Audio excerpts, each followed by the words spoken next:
More than 500 million years ago, in a shallow and primitive ocean on Earth, simple creatures swam slowly, guided by rudimentary instincts and automatic reactions to their environment.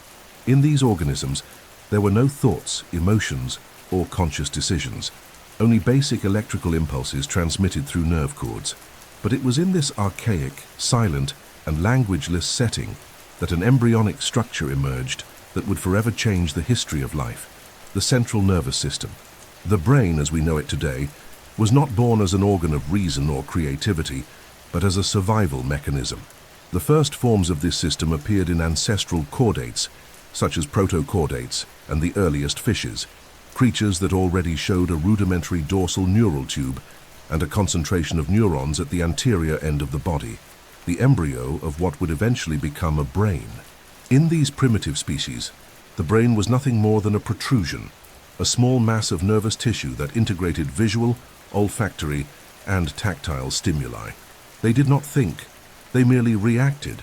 A flash of light or a vibration in the water was enough to activate a neural circuit, triggering motor reflexes that ensured either escape or attack.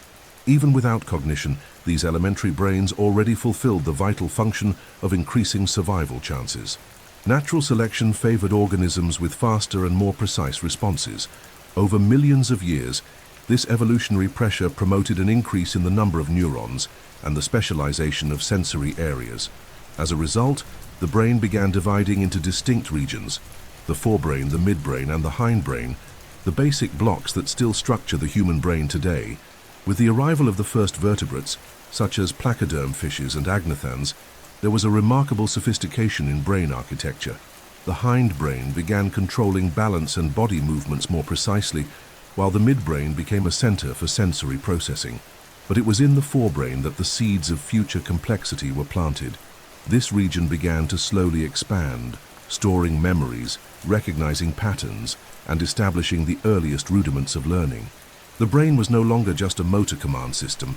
It was becoming an organ of anticipation, capable of predicting what would happen next based on past experiences. Even so, we were still far from any form of consciousness or language. The brain of the first vertebrates was fully immersed in the biology of instinct. It was a functional brain, not a reflective one. Nevertheless, it already exhibited a feature that would define the entire evolutionary trajectory of the human mind: plasticity. Even in the simplest forms of neural life, subtle adaptations to the environment could be observed. The repetition of stimuli shaped neuronal responses. Learning, even in its most rudimentary form, already existed, and with it, an evolutionary doorway opened for increasingly complex brains, capable not only of reacting, but of creating strategies, remembering, associating, and eventually imagining. Another decisive milestone in this process was the emergence of myelin, a substance that coats the axons of neurons, allowing for faster conduction of electrical impulses. This biochemical advancement was comparable to replacing a dirt road with a paved highway. Neural connections became faster and more efficient, allowing more elaborate circuits to form. This gave rise to more complex behaviors, such as spatial navigation, territoriality, and later, nest building or ambush hunting. The brain was becoming less reactive and more proactive, a true command center, with memory, prediction, and choice. Thus, the evolution of the brain was no longer just about increasing its volume or the number of neurons. It became a matter of architecture, connectivity, and function. The true leap was not merely physical but computational.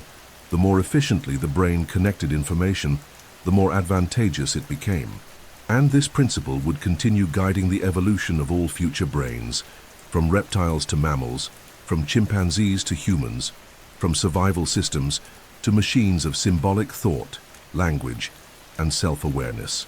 It all began there, in the murky waters of the Precambrian, with a neural tube that silently planted the foundations of the human mind. During the age of the great reptiles, around 300 million years ago, the planet was dominated by creatures with small brains, focused on basic functions such as hunting, fleeing, and reproduction. Reptilian brains, composed mainly of the brainstem and the cerebellum, were highly efficient for ensuring survival in a hostile world, but limited in terms of behavioral flexibility. They functioned like programmed machines, instinctive, predictable, driven by immediate stimuli. In that system, there was no room for empathy, long-term planning, or social learning. It was a brain that was functionally robust but rigidly structured. Emotion was almost non-existent. The response to the environment was direct and automatic. However, the very ecological pressure imposed by that primitive world was setting the stage for something new, a leap in mental complexity. It was with the emergence of the first mammals, still during the age of dinosaurs, that something extraordinary began to happen in brain anatomy. Small and nocturnal, these animals developed brains different from those of their reptilian predecessors. The need to navigate dark environments, care for defenseless offspring, and remember safe routes forced the evolution of more refined brain regions.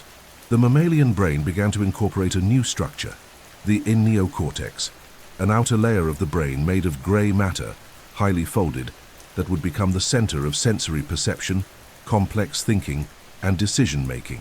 The neocortex gave the animal mind the ability to recognize visual and auditory patterns with precision, compare past experiences with current events, and even adjust behavior based on different contexts. It was the beginning of true cognition. This neurological innovation represented an evolutionary turning point. The neocortex exponentially increased the brain's capacity to process information, creating room for new functions: associative memory, risk judgment, social recognition, and even the early stages of emotional self-regulation. Mammalian mothers, for instance, developed prolonged caregiving behaviors for their young, which required not only memory and recognition, but also the ability to anticipate future needs and respond sensitively. This type of emotional bond was only possible thanks to the expansion of the limbic system, especially the hypothalamus, amygdala, and hippocampus, structures that work in close cooperation with the neocortex to mediate emotion, learning, and memory.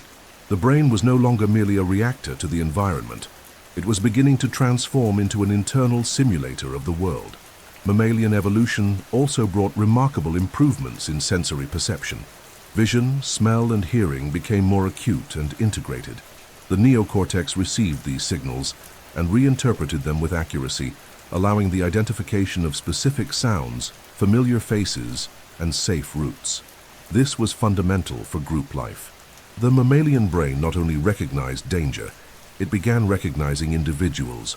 The concept of the other emerged, still rudimentary but present, and with it, the foundations of empathy and nonverbal communication began to form, essential components of the social intelligence that would later dominate the lives of primates. Another striking aspect was the progressive increase in body temperature and metabolic rate. Keeping a neocortex running required high energy consumption. This made mammals more selective in their diet and more efficient at extracting energy. Brain metabolism grew along with encephalic volume, caring for offspring, remembering safe locations, planning food searches, and maintaining social bonds. All of this depended on a brain that consumed more, but gave back even more. Flexibility, learning, adaptability. Mammalian intelligence, therefore, emerged as a survival strategy that surpassed the brute physical strength of reptiles. The neocortex, still incipient at this stage, was a platform in expansion.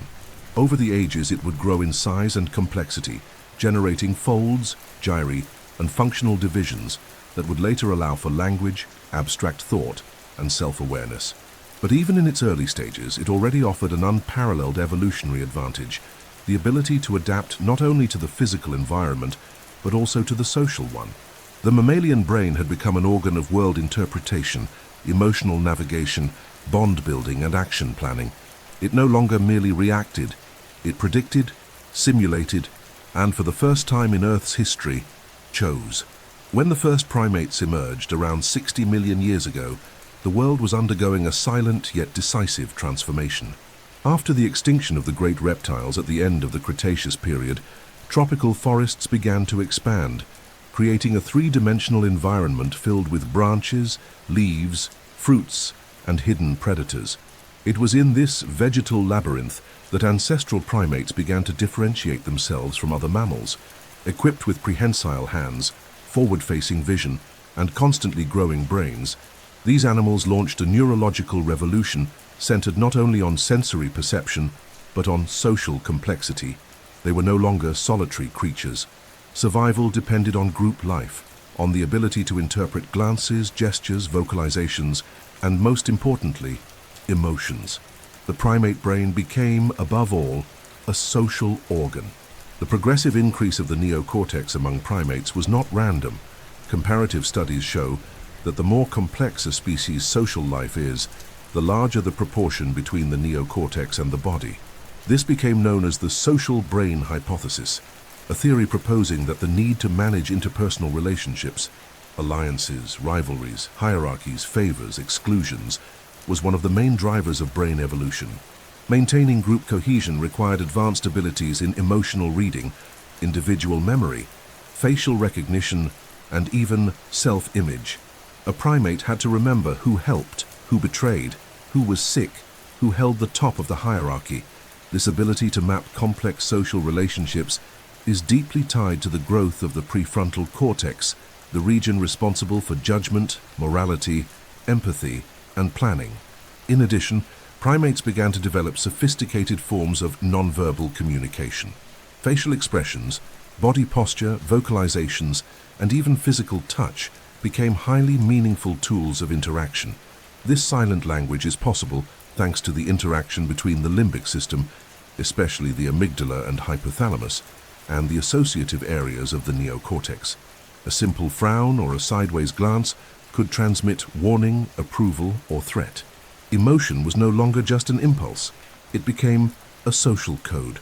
This new role of emotions as mediators of social behavior was fundamental to building cooperative communities, where brute strength was replaced by alliances, exchanges, and mutual trust.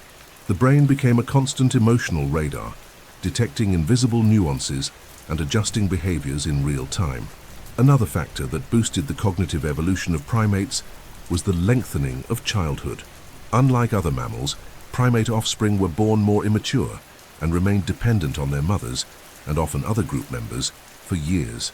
This extended learning period greatly increased brain plasticity, allowing the environment to profoundly shape the developing mind. The young brain received an immense volume of social, sensory, and emotional stimuli, which expanded complex neural networks and strengthened interregional connections.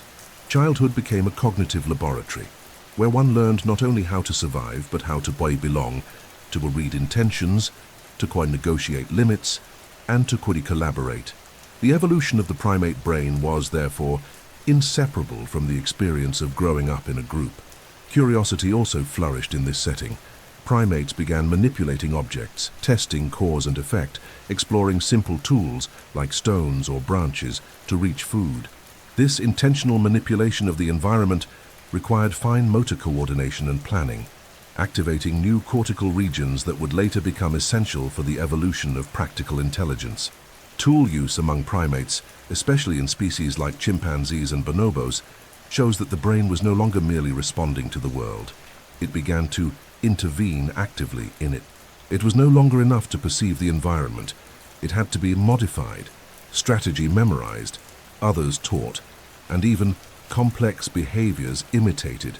By the end of this process, the primate brain had become an extraordinarily sensitive structure for social relationships, endowed with emotional memory, prolonged plasticity, and the capacity for innovation. Empathy already existed, even if primitive. Voluntary imitation was emerging. Laughter appeared as a way to relieve tension and reinforce bonds. It was the beginning of a mind capable of creating culture, not yet with words, but already with gestures, rules, and symbols. The neurological foundation of language, morality, art, and religion was being silently built. And when the first hominids would emerge, millions of years later, they would already find an ancestral brain prepared not just to survive, but to feel. New discoveries in modern biology have been as impactful as the realization that humans and chimpanzees share about 998.8% of their DNA. This genetic proximity is not just a laboratory curiosity, it reveals a deep kinship, a common ancestry that connects us directly to the great African apes. Among all living beings on Earth, chimpanzees are our closest relatives. Their brains, gestures, social structures, and even emotions bear striking similarities to ours. They live in hierarchical groups, form political alliances, use tools, play, mourn losses, learn by observing others, and show empathy. Even though their brains are about 1/3 the size of ours, their internal architecture, especially in the frontal cortex and limbic circuits, reveals a fertile and remarkably sophisticated ground for social cognition. When observing the brain of an adult chimpanzee, one can see that despite the volumetric difference compared to the human brain, all fundamental structures are present. The prefrontal cortex, hippocampus, amygdala, corpus callosum, and cerebellum. These regions work together to mediate perception, memory, decision-making, emotions, and social behavior. The difference lies not so much in the presence or absence of these structures, but in their degree of development and connectivity. For example, Broca's area associated with language production in humans also exists in chimpanzees, although in a more rudimentary form. This suggests that the neural basis of language predates Homo sapiens and may have emerged embryonically in our common ancestors, perhaps through vocalizations, gestures, and facial expressions. In controlled experiments, chimpanzees demonstrate remarkable cognitive abilities. They can solve multi-step problems, use sticks as tools to extract termites, memorize numerical sequences with greater short-term precision than humans, and recognize their own faces in mirrors, a clear sign of rudimentary self-awareness. They are also capable of deceiving others, hiding intentions and manipulating social alliances, implying the existence of a primitive theory of mind, the ability to imagine what another is thinking or feeling. These findings have challenged the long-held notion that only humans are capable of reflection, intentional deception, or genuine empathy. The chimpanzee brain is not a scaled-down version of ours. It is an evolutionary portrait of where we came from, showing how the human mind was built upon ancient foundations. Emotions in chimpanzees also reveal a surprising level of affective complexity. They silently grieve the loss of infants, comfort injured members of the group, and show clear signs of jealousy, envy, gratitude, and compassion. These behaviors are mediated by structures such as the limbic system and the hypothalamus, the same emotional centers that govern our human reactions. This reinforces the idea that the brain did not evolve just to think, but above all to feel and connect. Complex emotions like shame, guilt, or altruism did not arise suddenly with Homo sapiens. They have deep roots in our primate ancestors and evolved gradually from pre-existing neural circuits that were refined over time. But what then separates us from chimpanzees despite such striking genetic similarity? The answer lies in the small differences that had major evolutionary consequences. Although we share nearly 99% of our genome, the remaining 1.2% profoundly impacted brain development. Genes associated with the proliferation of neurons during embryonic development, the speed of synaptogenesis, and cortical plasticity were modified in our lineage after the split from chimpanzees about 6 to 7 million years ago. These changes enabled a disproportionate increase in the size of the human brain, especially the neocortex, along with a prolonged neuronal maturation period. In other words, brains that develop more slowly, but with greater refinement. This structural difference translates into a mind capable of symbolism, long-term planning, imagining non-existent worlds, constructing narratives, writing poetry, inventing gods, and solving abstract mathematical equations. The chimpanzee, though extraordinary, lives in the present. Humans created the past and the future, yet this difference is not absolute. It is a matter of degree and time. The chimpanzee brain is an evolutionary mirror that still reflects many human capacities in embryonic form. By studying it, we are not merely looking at another animal, but at our own origin, at the neurobiological foundations upon which we built language, culture, philosophy, and science. Around 4 million years ago, in an open and unpredictable savanna in East Africa, walked a creature that, though small and with a brain not much larger than that of a modern chimpanzee, carried in its way of walking a silent revolution. The Australopithecus was not the first hominid to emerge, but it was one of the first to adopt relatively permanent bipedal locomotion, the habit of walking upright on two legs. This seemingly simple behavior would have profound consequences in the trajectory of our species, not only in how it moved, but in the very architecture and function of the brain.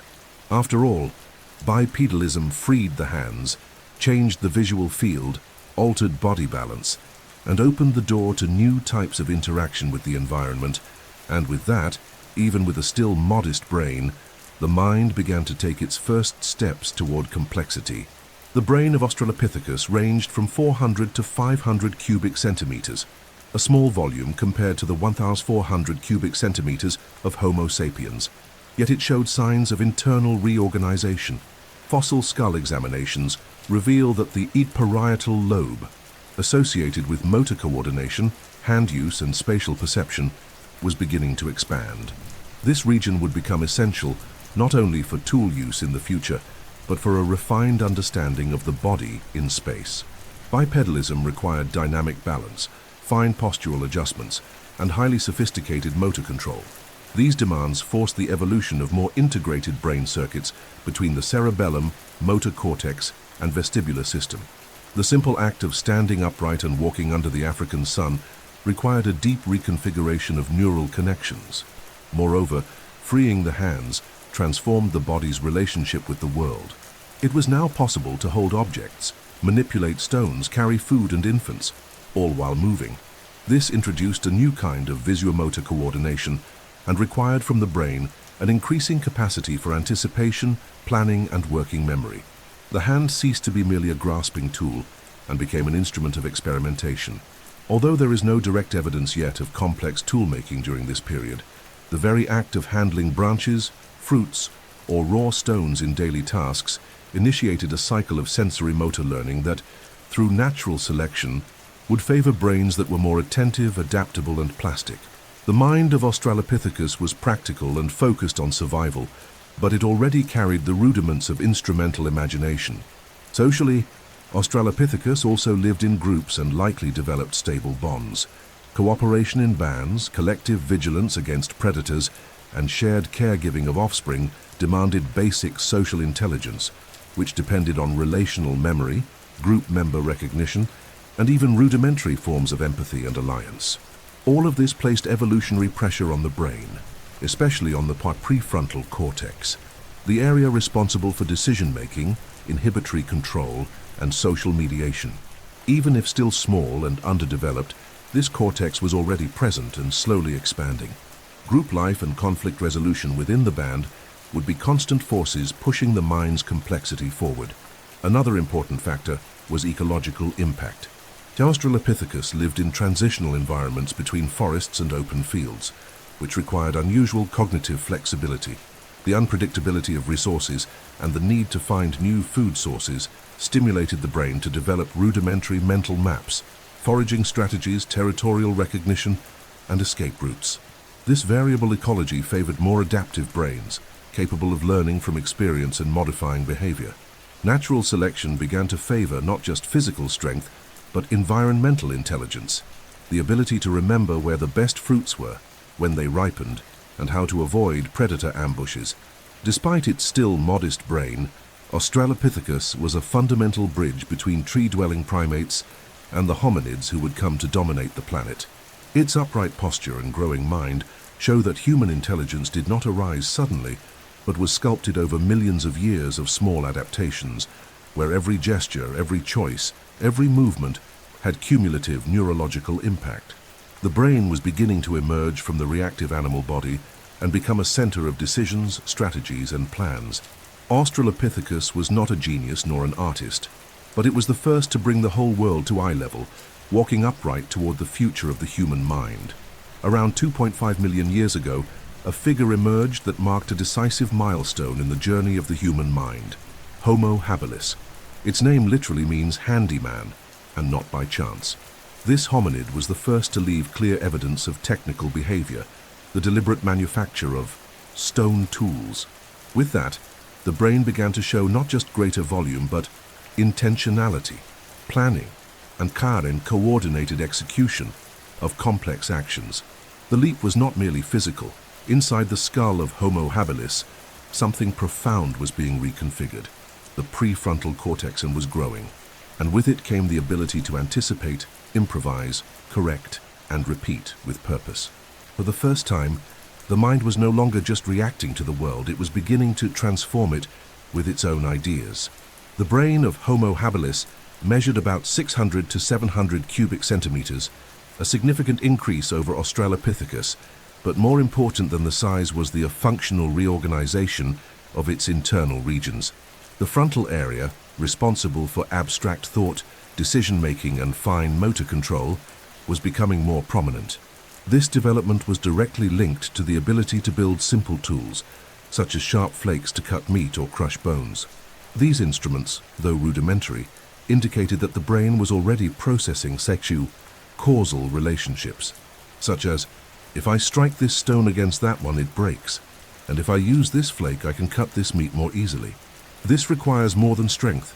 It requires a mental model, step-by-step memory, visual motor coordination, and social learning, since passing these techniques to others was essential for group survival. Beyond technical mastery, Homo habilis also showed signs of more elaborate social behavior. Archaeological remains suggest that it may have lived in small, stable groups, with task division, food sharing, and cooperation in defending against predators. This type of organization requires a mind capable of interpreting intentions, negotiating interactions, and controlling impulses. Such functions are mediated by the orbitofrontal cortex and the anterior cingulate cortex, brain regions that modulate social judgment and empathy. Even in an early stage, Homo habilis already exhibited a brain beginning to sketch out collective morality with simple rules of coexistence and instinctive hierarchy. The mind was beginning to leave behind the reactive I and open up to the cooperative we. Another fascinating aspect was the increase in learning capacity.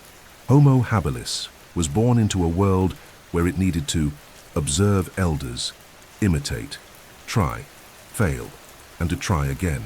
This behavioral repetition stimulated increasingly robust brain circuits for working memory, associative synapses, and fine motor coordination. As a result, the brain became a repository of experiences, no longer driven solely by instinct. Culture, though still embryonic, emerged as a collective organism of memory, transmitted not by genes, but by gestures, examples, and observational practice. Homo habilis did not merely adapt to the environment, it began to create artificial means to dominate it, and that would deeply shape the evolutionary line toward modern humans. Diet also contributed to this neurological expansion. The growing inclusion of meat in the diet increased the intake of calories and proteins, which in turn favored brain growth. Chewing meat required less time than fibrous plants, freeing up hours in the day for other activities. Moreover, tools allowed access to marrow and internal organs, rich in fat and nutrients that fed the developing brain. With more energy available, the central nervous system was able to develop with greater sophistication. This cycle, more brain, more tools, better diet, created a positive evolutionary spiral, where each advancement fueled the next. Finally, Homo habilis was proof that the human brain doesn't evolve just through what it thinks, but through what it does with what it thinks. It showed that practical intelligence, the ability to solve concrete problems with material solutions, is one of the keys to our story. The simple act of striking one stone against another to create a blade was, neurologically speaking, as revolutionary as the emergence of language or art. That was the moment the brain discovered it could shape the world to its favor. And this new type of thinking, technical, intentional, cumulative, planted the foundation for everything that would come later: language, architecture, medicine, philosophy. Homo habilis, with its 700 cubic centimeter mind, didn't know it, but it already carried the seed of civilization in its hands. Around 1.8 million years ago, a new species of hominid emerged in the African landscape and eventually spread across Asia and Europe. Homo erectus was not only taller and stronger than its predecessors, it also possessed a significantly larger brain, around 900 cubic centimeters, a body structure adapted for long-distance walking, and perhaps most importantly, a transformative relationship with fire. This early control of flames marked one of the greatest revolutions in evolutionary history. Fire not only changed diet, sleep, and protection from predators, it reconfigured the brain, creating a new cognitive ecology where the mind had more time, more energy, and more opportunities to expand. The controlled use of fire by Homo erectus was not immediate. It took thousands of years of observation, trial and error before early groups understood that dry branches, friction and sparks could be turned into an essential life tool. Once fire was finally tamed, the impact on the brain was immense. Cooking food, for example, increases the bioavailability of nutrients, making digestion more efficient and freeing energy that was previously used for chewing and metabolizing. This extra energy was channeled into brain growth, the most metabolically expensive organ in the human body. With more nutritious and digestible food, Homo erectus could support a larger and more active brain, especially in the frontal and associative areas. But the effects of fire went far beyond nutrition. With fire, the nights ceased to be dark, dangerous, and silent. It became possible to gather around the flames, extend waking hours, and begin a new practice: nighttime social interaction. Around the fire, group members had time and space to strengthen social bonds, share food, pass on knowledge, and possibly tell primitive stories. This new setting fostered the development of higher brain functions such as pre-symbolic language, episodic memory, and shared imagination. The brain began operating not only in response to the physical environment, but within a growing symbolic and social reality, shaped by repeated sounds, gestures, and group experiences. Fire became a cognitive tool, a catalyst for culture and consciousness. The brain plasticity of Homo erectus was evident. It produced more complex tools than Homo habilis, with clear symmetry and intentional planning. The emergence of the so-called Acheulean technology, bifacial stone tools like hand axes and scrapers, required advanced spatial vision, fine motor coordination, and goal projection. Making these objects was a mental process involving clear stages: imagining the desired shape, selecting the right material, executing precise movements, and evaluating the result. Each of these stages required coordinated neural activation involving the prefrontal cortex, parietal lobe, and motor system. It was the first time the brain operated on multiple temporal levels at once: the now of action, the later of use, and the later of teaching. Another major advancement was in social organization. Homo erectus already showed signs of prolonged care for debilitated members, indicating the emergence of compassion and lasting emotional bonds. This emerging empathy required neural circuits that crossed emotion, memory, and anticipation. The amygdala, cingulate gyrus, and prefrontal cortex began operating as a network, allowing individuals not only to react to others' suffering, but to take action to help. This cooperative behavior promoted group survival and required richer communication, likely based on gestures, facial expressions, and varied vocalizations. The brain became increasingly socially attuned, a radar for intentions, tensions, and alliances. Finally, Homo erectus represented the transition between practical intelligence and the emergence of proto-symbolic thought. There was still no formal language or art, but the conditions were in place. The brain, nourished by fire, shaped by tools, and refined by nocturnal social interactions, was increasingly ready to imagine, invent, and communicate. The connections between cerebral hemispheres intensified. The corpus callosum grew. Sensory integration and long-term memory strengthened. Homo erectus was not the creator of the modern mind, but the silent architect of the future one. He walked upright, yes, but now he also thought in depth. Among all the factors that contributed to the growth of the human brain throughout evolution, few were as decisive as the radical change in diet, especially the introduction of cooking. The kitchen, which today seems like a cultural or domestic invention, was in fact a biological innovation. Even before art, symbolic language, or writing, the act of roasting meat over embers or softening roots on smoldering coals was already deeply shaping the cognitive and anatomical functions of the human brain. Cooking was not just a way of preparing food. It was an evolutionary trigger that freed energy, time, and plasticity for the brain to grow in volume, complexity, and efficiency. Digestion is one of the most energy-demanding tasks in the body. Eating raw vegetables, tough meats, or whole seeds requires hours of chewing and intestinal processing. Herbivorous animals, for instance, have long intestines, compartmentalized stomachs, and small brains because much of the energy obtained from food is spent on digestion itself. When our ancestors began to cook, everything changed. Heat transforms food into more easily absorbable matter. Proteins denature, starches gelatinize, and fibers break down. This reduced the time needed to chew, digest, and absorb nutrients. Over thousands of generations, the human body was able to shorten the intestine and redirect that saved energy straight to the brain, an organ that consumes about 20% of the body's basal energy, despite accounting for only 2% of its total mass. This energetic redistribution allowed the expansion of the neocortex, the brain's most recent layer, specialized in functions like language, planning, moral judgment, and symbolic thinking. With every cooked meal, our ancestors activated this cycle. They ate faster, gained more energy, freed more time, and could develop social behaviors around the fire. This created a positive spiral of brain development, where food, cognition, and culture fueled one another.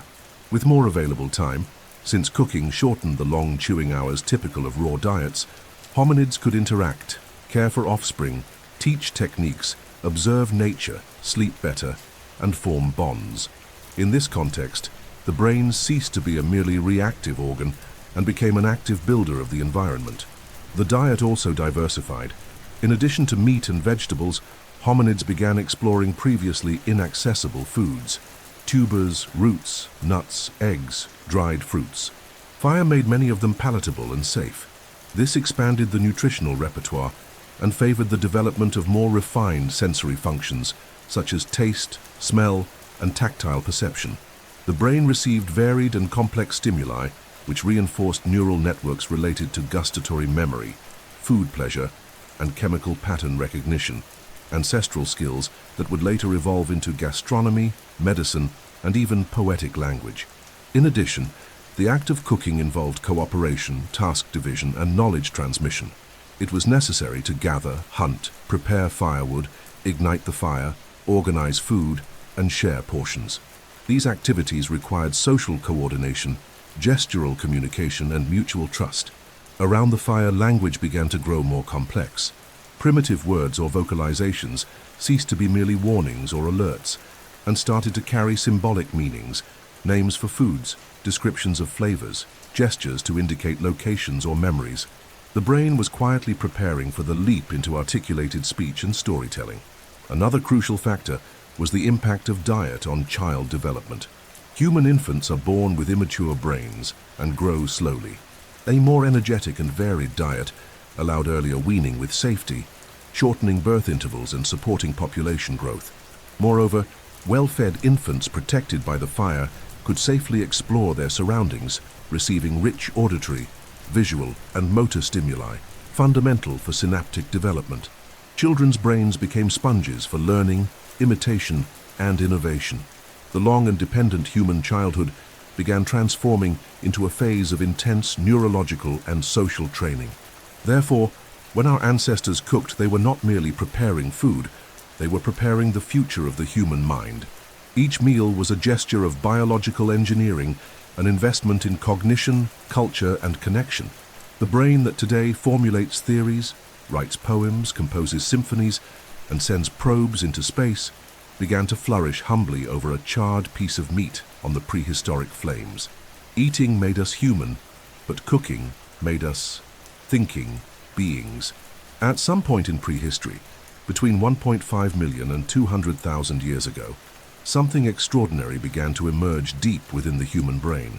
A new type of communication, different from the screams, gestures, or vocalizations inherited from primates, was taking shape: articulated language. This leap wasn't sudden.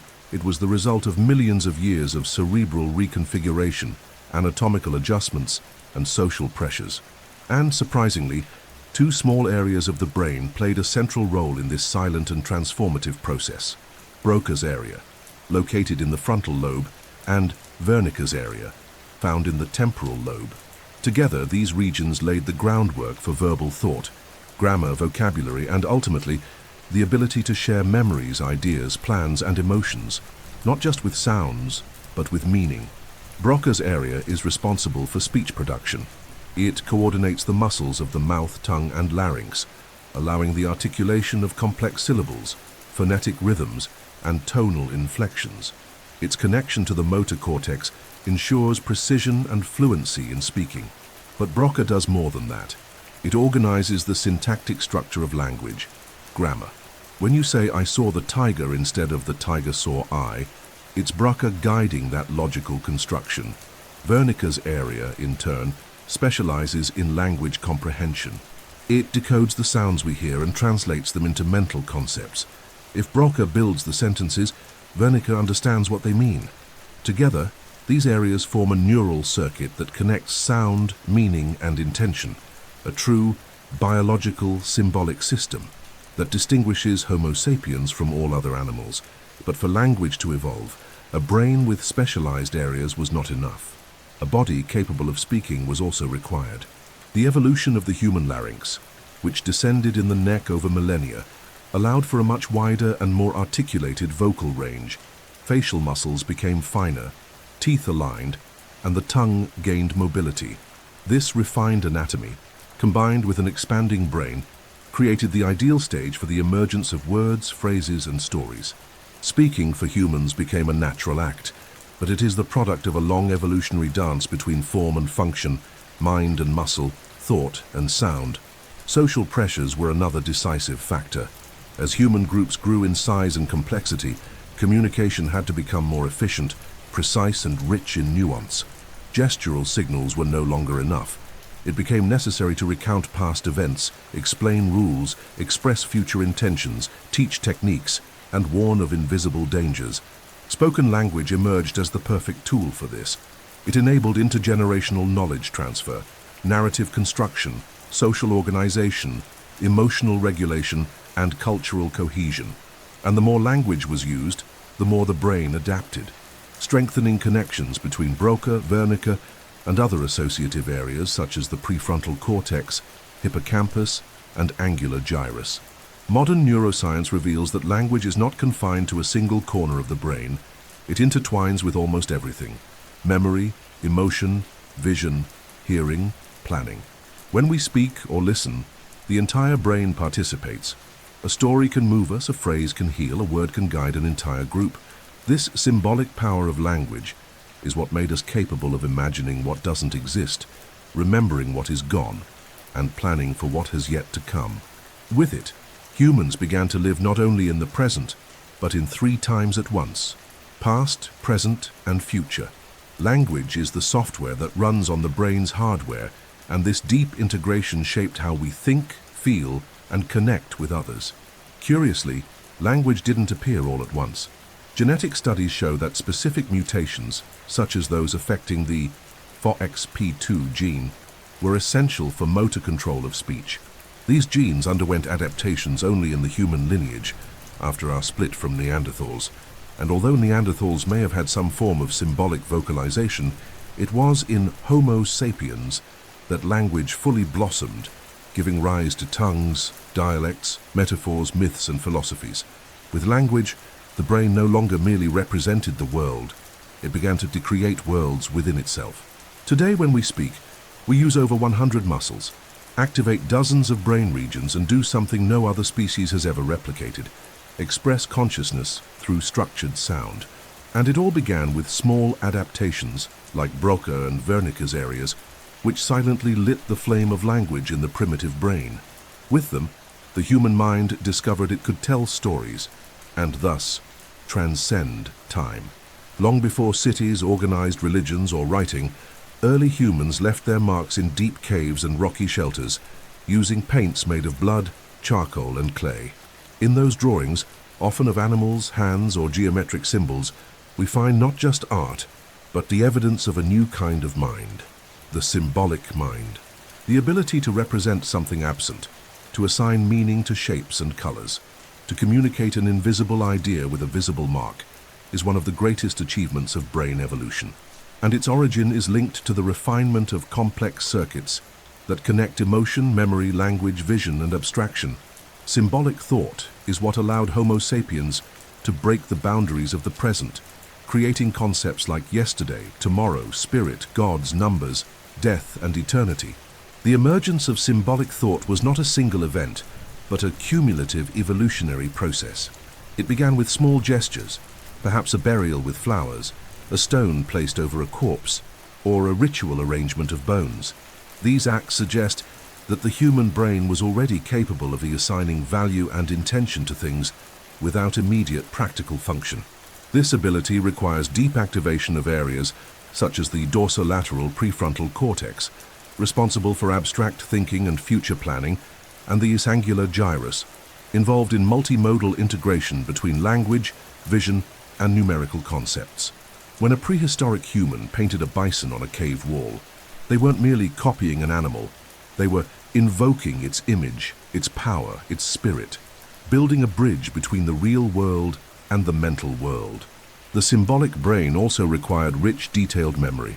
The creation of myths, for example, involves narrative sequences, spanning events, characters, conflicts, and lessons. These stories rely on robust circuits in the hippocampus, which organizes memories chronologically, and in the temporal lobes minds, which store vocabulary, metaphors, and associations. Over time, these myths helped organize human groups. They explained the origin of the world, justified customs, reinforced moral values, and connected the living with the dead. Art and mythology were not mere cultural ornaments. They were cognitive structures that enhanced social cohesion, collective memory, and intergenerational knowledge transmission. Another monumental step was the emergence of numbers and symbolic mathematics. Counting requires more than repetition.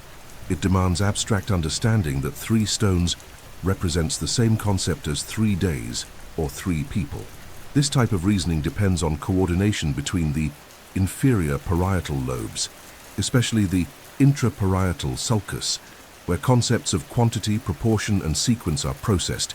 The human brain slowly learned to extract patterns from chaos, create mental categories, and thus predict the world more accurately. Mathematical abstraction paved the way for agriculture, architecture, astronomy, and later science. Symbolism also flourished in the form of body ornaments, like necklaces, paints, and tattoos. These seemingly superfluous elements carried deep meanings: group belonging, social status, sexual maturity, mourning, or spiritual devotion. The ability to recognize these symbolic codes depends on activation of the mirror neuron system, which allows us to interpret intentions, emotions, and meanings in others' actions. The human brain was becoming a decoder not just of gestures and sounds, but of complex symbols, and responding to them with emotion, belief, and concrete action. Over time, symbolic thought solidified into belief systems, religious rituals, complex languages, writing systems, and philosophical theories. Each of these advances required an even more integrated brain architecture, with multiple regions working in sync. The prefrontal cortex for judgment and anticipation, the temporal lobes for semantic storage, the limbic system for emotional value, and the basal ganglia for cultural behavior automation. The human brain began to operate in a dual reality: the one physical reality it could touch, and the symbolic reality it could imagine. Today, every time we read a poem, look at a flag, hear a symphony, or cry over a memory, we are using this same legacy, a brain shaped by millennia of symbolic evolution. It doesn't just see the world, it interprets it, and through interpretation, it transforms it. Symbolic thought gave us time, myth, faith, art, and mathematics.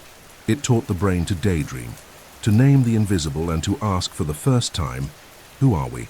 Around 300,000 years ago, in the savannas of Africa, a new species emerged with characteristics that would forever change the fate of the planet: Homo sapiens.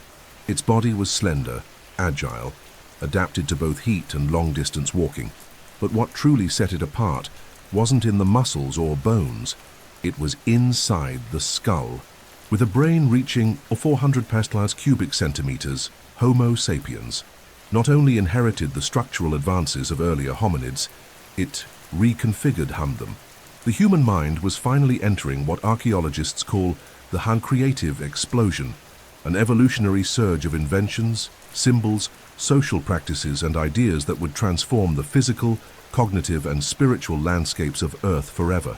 The brain of Homo sapiens wasn't just bigger in volume, it was more densely connected, more modular, more efficient at integrating multiple domains of information. Areas such as the prefrontal cortex, which manages moral decisions, self-control and long-term planning, reached an unprecedented level of sophistication. The angular gyrus, vital for symbolic processing, became more active, and the temporal lobes turned into vast repositories of vocabulary, metaphors, sounds, and mental images. The human mind was no longer just reactive. Even with strong memories and basic languages, it became a creative system, capable of imagining the unseen, of building realities that don't exist in nature, of conceiving solutions before problems even arose. For the first time, the evolutionary mind became an imaginative mind.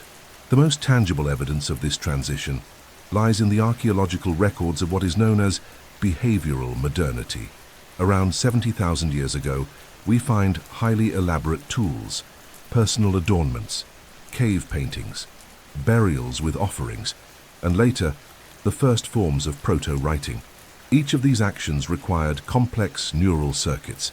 Painting in a cave involved spatial vision, long-term memory, motor coordination, symbolic association, and often aesthetic emotion.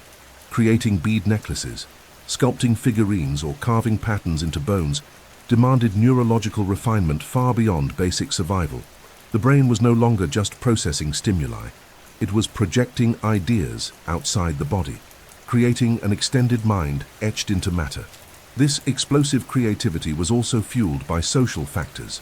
Homo sapiens lived in larger groups, with a greater division of labor, exchange networks, and flexible hierarchies. To operate in such complex environments, the human brain had to enhance its social intelligence. This involved not only empathy and emotional reading, but also theory of mind, the ability to infer what others think or feel. Communication ceased to be mere information transfer. It became negotiation, seduction, instruction, teaching, politics, and manipulation. The human brain was shaped not only by hunting and gathering, but by coexistence, gossip, cooperation, and even strategic betrayal. Survival depended on the ability to navigate complex social networks, anticipate behavior, and adjust one's own accordingly. Spoken language during this period reached levels of syntactic and semantic complexity that enabled storytelling, the creation of founding myths, the transmission of rules, and the passing down of accumulated wisdom. But the most impressive cognitive leap came with the use of abstract time. Homo sapiens developed the ability to think about distant futures, to set long-term goals, to imagine invisible consequences. This kind of foresight is mediated by the ventromedial prefrontal cortex, a critical region for decision-making based on values and anticipation. This reasoning enabled the planning of migrations, resource storage, invention of calendars, creation of political structures, and eventually, the rise of science. And alongside creativity and planning emerged a new unease, existential awareness. Homo sapiens was the first animal to comprehend its own mortality. This awareness not only influenced funerary rituals and religious symbols, it reconfigured the relationship with time, with others, and with oneself. The human brain began to operate with expanded self-consciousness, where identity, purpose, transcendence, and legacy intertwined. This new mental layer didn't replace the older ones, it overlaid them. We still had instinctive emotions, quick reflexes, inherited fears, but now we also had ideas about the self, questions about origin, and longings for meaning. With a brain of 1,400 Simi3, Homo sapiens could see the world, understand the world, and recreate the world. It was this ability that gave birth to civilizations, technologies, music, architecture, and religions. The human brain was no longer just a product of evolution. It was, for the first time, an active agent of its own evolution. The mind no longer followed time.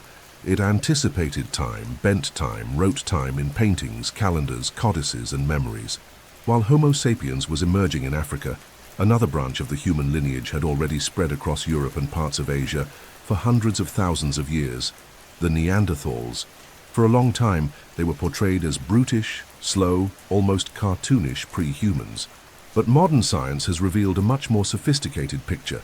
Neanderthals not only had a larger brain on average than ours, measuring between 400 and 1,600 cubic centimeters, but also demonstrated complex behaviors, technical skills, and social structures that indicate an advanced level of cognition. Yet despite these capabilities, they vanished, giving way to the dominance of Homo sapiens. What was different about their brains? And why did such a powerful neurological model meet such a silent fate? The Neanderthal brain structure presented some striking particularities. Studies of endocasts, internal molds of fossilized skulls, show that while the volume was large, the internal distribution of brain areas was different. Neanderthals had a greater proportion of their brains dedicated to vision and motor control, likely an adaptation to cold climates and the demands of hunting in complex environments. On the other hand, areas related to the prefrontal cortex, essential for symbolic thought, abstract language, and social planning, appeared less developed than in Homo sapiens. This doesn't mean they were less intelligent, but rather that their cognitive priorities were different. The Neanderthal brain was a formidable survival machine, yet less oriented toward abstraction, symbolism, and cumulative culture. In the technical domain, Neanderthals produced advanced tools such as Levallois points and carefully crafted blades. They mastered fire, hunted large animals in groups, used mineral pigments, and made utilitarian objects from bone and stone. There is evidence that they buried their dead and cared for the sick or elderly, suggesting empathy, emotional bonds, and complex social organization. However, these practices rarely reached the level of diversity or continual innovation observed among sapiens.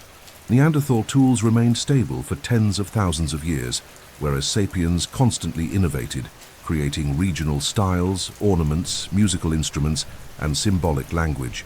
The Neanderthal mind seems to have been more conservative, more specialized, and less open to cultural experimentation.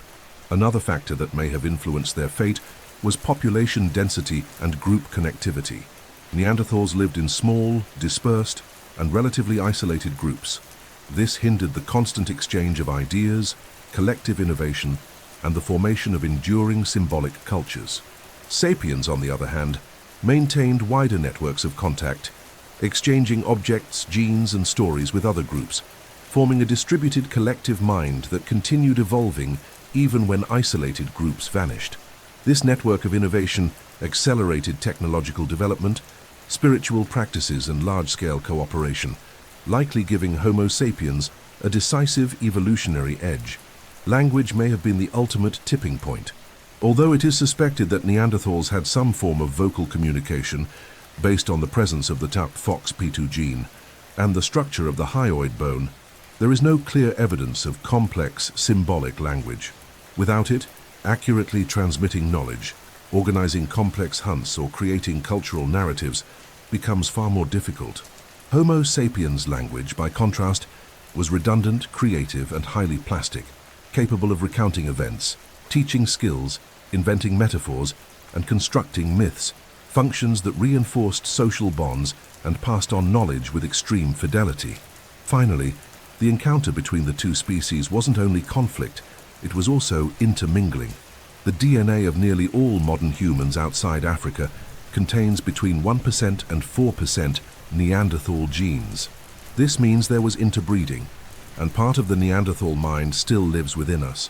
Genes inherited from them continue to influence immune function, metabolism, and even behavioral traits today.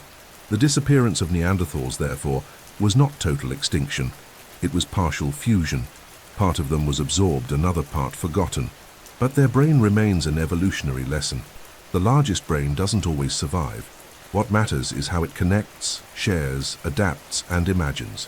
From the earliest hominid groupings to the complex societies of today, one trait has remained a guiding thread in the evolution of the human mind: the ability to live in groups.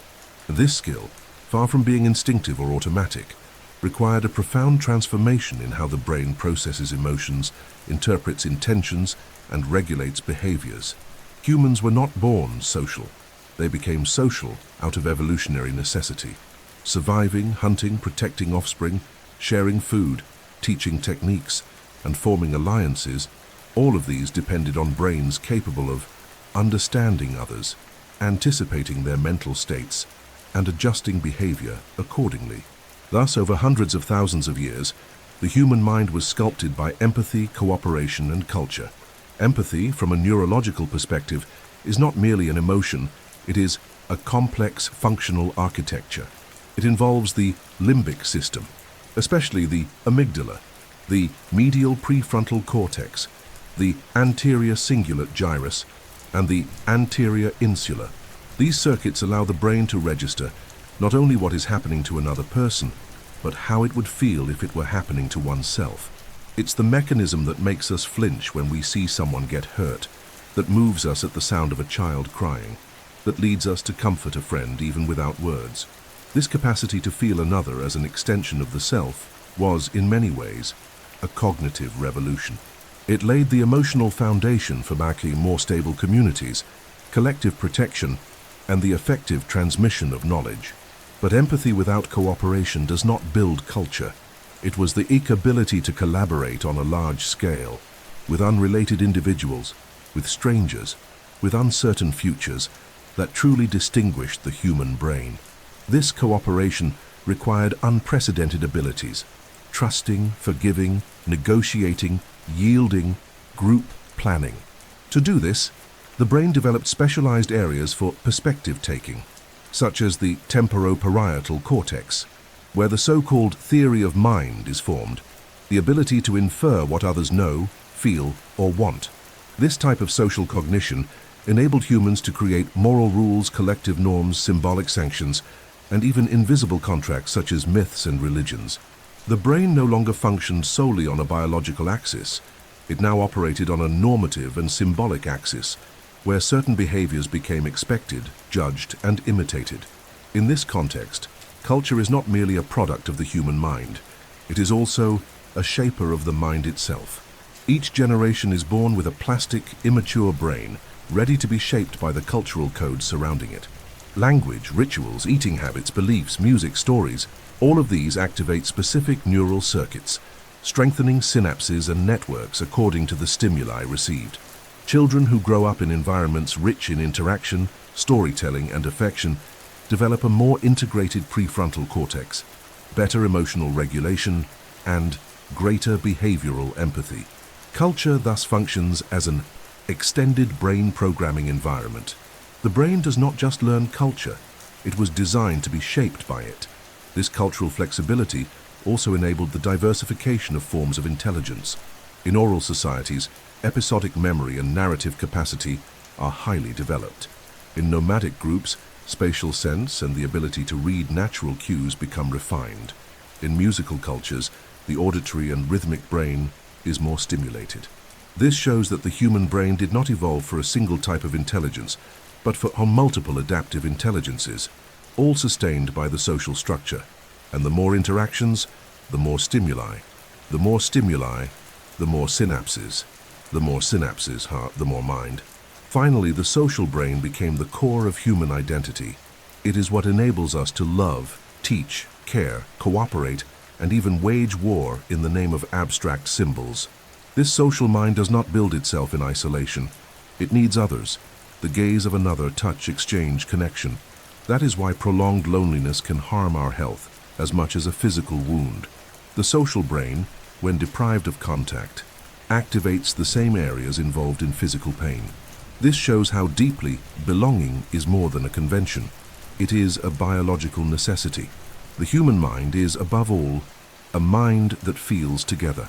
And it was this ability to feel with others that gave us the strength to cross deserts, build cities, tell stories, and imagine worlds that only exist because we believe in them. Together. One of the greatest assets of the human brain lies not in its physical strength or reaction speed, but in its extraordinary ability to simulate the future before it happens. We are the only species capable of building complete mental scenarios, evaluating hypothetical consequences, recalling past experiences in detail, and creatively combining them to anticipate what has not yet occurred. This ability, which we now call prospective planning, is supported by a powerful cognitive triad: memory, imagination, and palm planning. Together, these three functions form the foundation of narrative consciousness, strategic foresight, and the very concept of identity. The human brain does not live solely in the present. It is a constant traveler through psychological time, leaping between memories, inventions, and future possibilities. Memory, in this context, is not just a repository of facts. It is active, reconstructive, and deeply emotional. The brain doesn't store events like a hard drive, but as associative networks of sensations, feelings, contexts, and meanings. The hippocampus, located in the temporal lobes, is the maestro of episodic memory, the kind that allows us to remember specific events with associated time, place, and emotion. The ventromedial prefrontal cortex helps decide which memories are relevant to the present moment, and the amygdala colors those memories with emotional tones, making certain experiences more intensely marked. This rich memory is the starting point for the next essential function: imagination. Human imagination is not mere fantasy. It is a sophisticated evolutionary tool that allows us to combine real elements into novel mental arrangements. When we imagine a situation, such as crossing a river, building a house, or escaping a predator, the brain activates many of the same areas it would during the real action. The motor cortex anticipates, the parietal lobes map space, the visual cortex reconstructs images. But all of this happens internally, without moving a muscle. This mental rehearsal conserves energy and reduces risk. Thanks to imagination, humans began to test the world inside their heads before acting upon it, creating a cognitive safety buffer never before seen in the animal kingdom. Imagination enabled us to invent tools, plan migrations, tell stories, and later conceive invisible concepts, like laws, myths, mathematics, and fiction. The third vertex of the triad is planning, which transforms memories and imagined scenarios into concrete action plans. This function is primarily managed by the dorsolateral prefrontal cortex, one of the most developed regions of the human brain. It coordinates goals, prioritizes tasks, controls impulses, and adjusts behaviors based on future objectives. Planning requires holding information in mind while performing other tasks, a skill known as working memory, which also depends on cooperation between the prefrontal cortex and the anterior cingulate gyrus. This system allows us, for example, to cook a new recipe by following instructions, prepare for a long trip, or build a survival strategy in difficult times. Planning, thus, converts time into a cognitive resource, allowing the brain to think not only about how to act, but when, why, and for what purpose. This triad is also deeply connected to the construction of the narrative self. By recalling the past, imagining futures, and outlining plans, the brain creates an internal timeline. This is how we feel we remain the same, even as we change. This is how we organize our lives as a story with a beginning, middle, and end. This sense of continuity and coherence depends on the integration between the hippocampus, which stores the scenes, and the medial prefrontal cortex, which constructs their meaning. This internal narrative is so vital that when these regions are damaged, as in dementia or brain trauma, a person may lose not only memory, but even the very notion of who they are. Interestingly, this capacity also brought unique evolutionary challenges. Imagining uncertain futures triggered anxiety, recalling past mistakes generated guilt, constantly planning what to do increased chronic stress. The same brain that gave us the power to control tomorrow also burdened us with worry. The balance between foresight and presence, between memory and detachment, became an ongoing battle within the human mind. Yet it was this struggle that made us human. Through it, we built civilizations, crossed oceans, wrote books, and dreamed of distant stars. The anticipatory mind's triad gave us not only tools but meaning. It taught us to remember in order to learn, to imagine in order to create, and to plan in order to endure. For a long time, it was believed that the human brain was like a sculpture in stone, shaped during childhood, and then fixed, immutable. But discoveries in modern neuroscience revealed a far more impressive truth. The brain is, in fact, a work in constant remodeling. It is not static, but plastic. And this plasticity, or neuroplasticity, is one of the greatest evolutionary keys of the human mind. It refers to the brain's ability to modify its connections, its shape, its functioning, and even its physical structures, in response to experience, environment, and learning. This property allowed hominids not only to survive external changes, but to adapt, innovate, and evolve from the inside out. At the cellular level, neuroplasticity occurs when neurons form new synapses, connections between each other, or when they strengthen and weaken existing ones. Every meaningful experience, every new skill learned, every memory consolidated, changes the brain's activation map, creating more efficient or entirely new networks. The sensory cortex reorganizes when we lose a sense. The motor cortex adjusts when we learn a new physical skill. The auditory cortex adapts to different languages when exposed to varied sounds early in life. In other words, the brain learns not only content, but how to learn. It shapes itself based on what it experiences, making it an organ of continuous reinvention. Neuroplasticity is particularly intense in childhood, when the brain is rapidly forming. The early years of life are marked by a burst of synaptogenesis, the formation of trillions of synapses per second. This creates fertile ground for learning languages, social behaviors, and motor patterns. But what is not used tends to disappear. The brain also practices synaptic pruning, eliminating weak connections and reinforcing the most functional ones. Thus, it not only grows, it optimizes itself. And although plasticity decreases with age, it never disappears.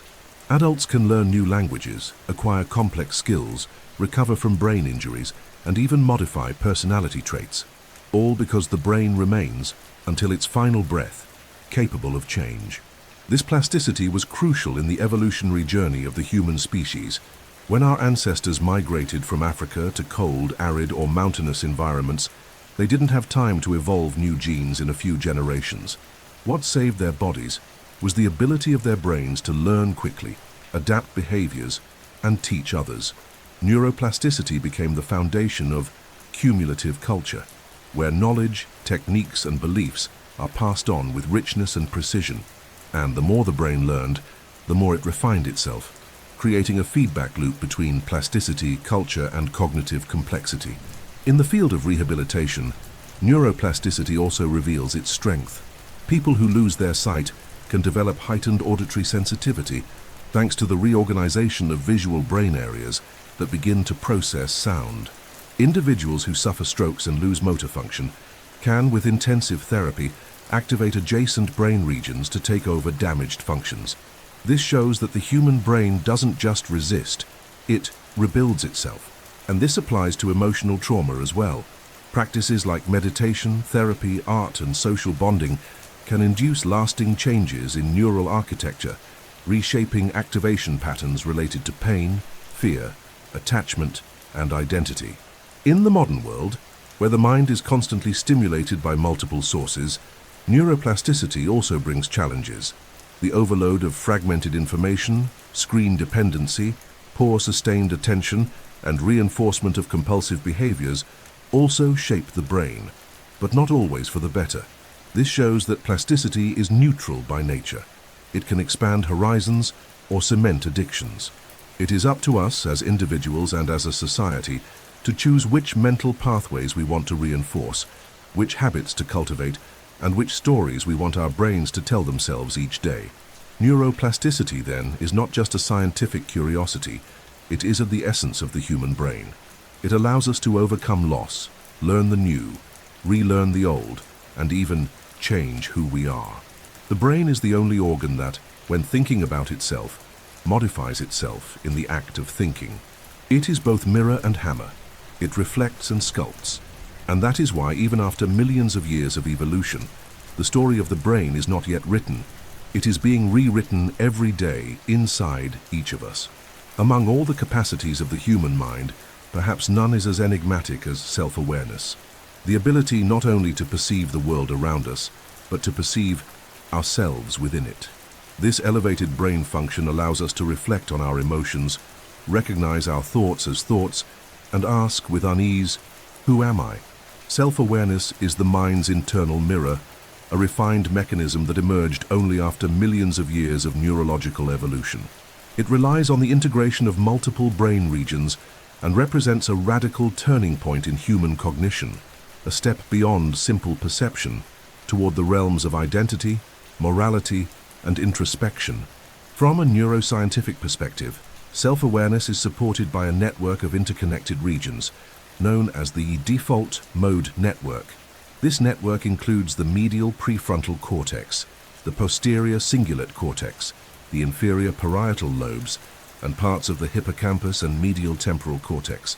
Interestingly, this network becomes active precisely when the brain is not focused on external tasks, but instead drifts into daydreams, memories, imagination, and reflection on the self. It forms the foundation of self-referential thinking, the kind of mental activity that allows you to recall an experience, evaluate your actions, anticipate consequences, and construct a narrative about who you are. This capacity for introspection marked a milestone in cognitive evolution, transforming the human mind into an observer of itself.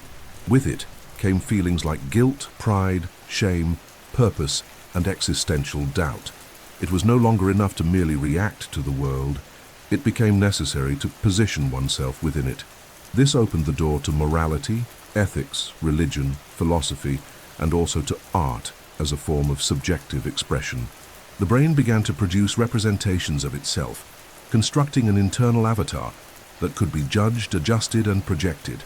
Thus, the human being ceased to be merely a social animal and became a reflective one, capable of thinking about thoughts, anticipating reactions, and altering their course through self-knowledge. Self-awareness also enabled the development of personal narratives. Every human being, over the course of life, builds a story about themselves. This story is not merely a sum of facts, but a continuous symbolic construction that organizes memories, values, desires, and fears into a subjective timeline.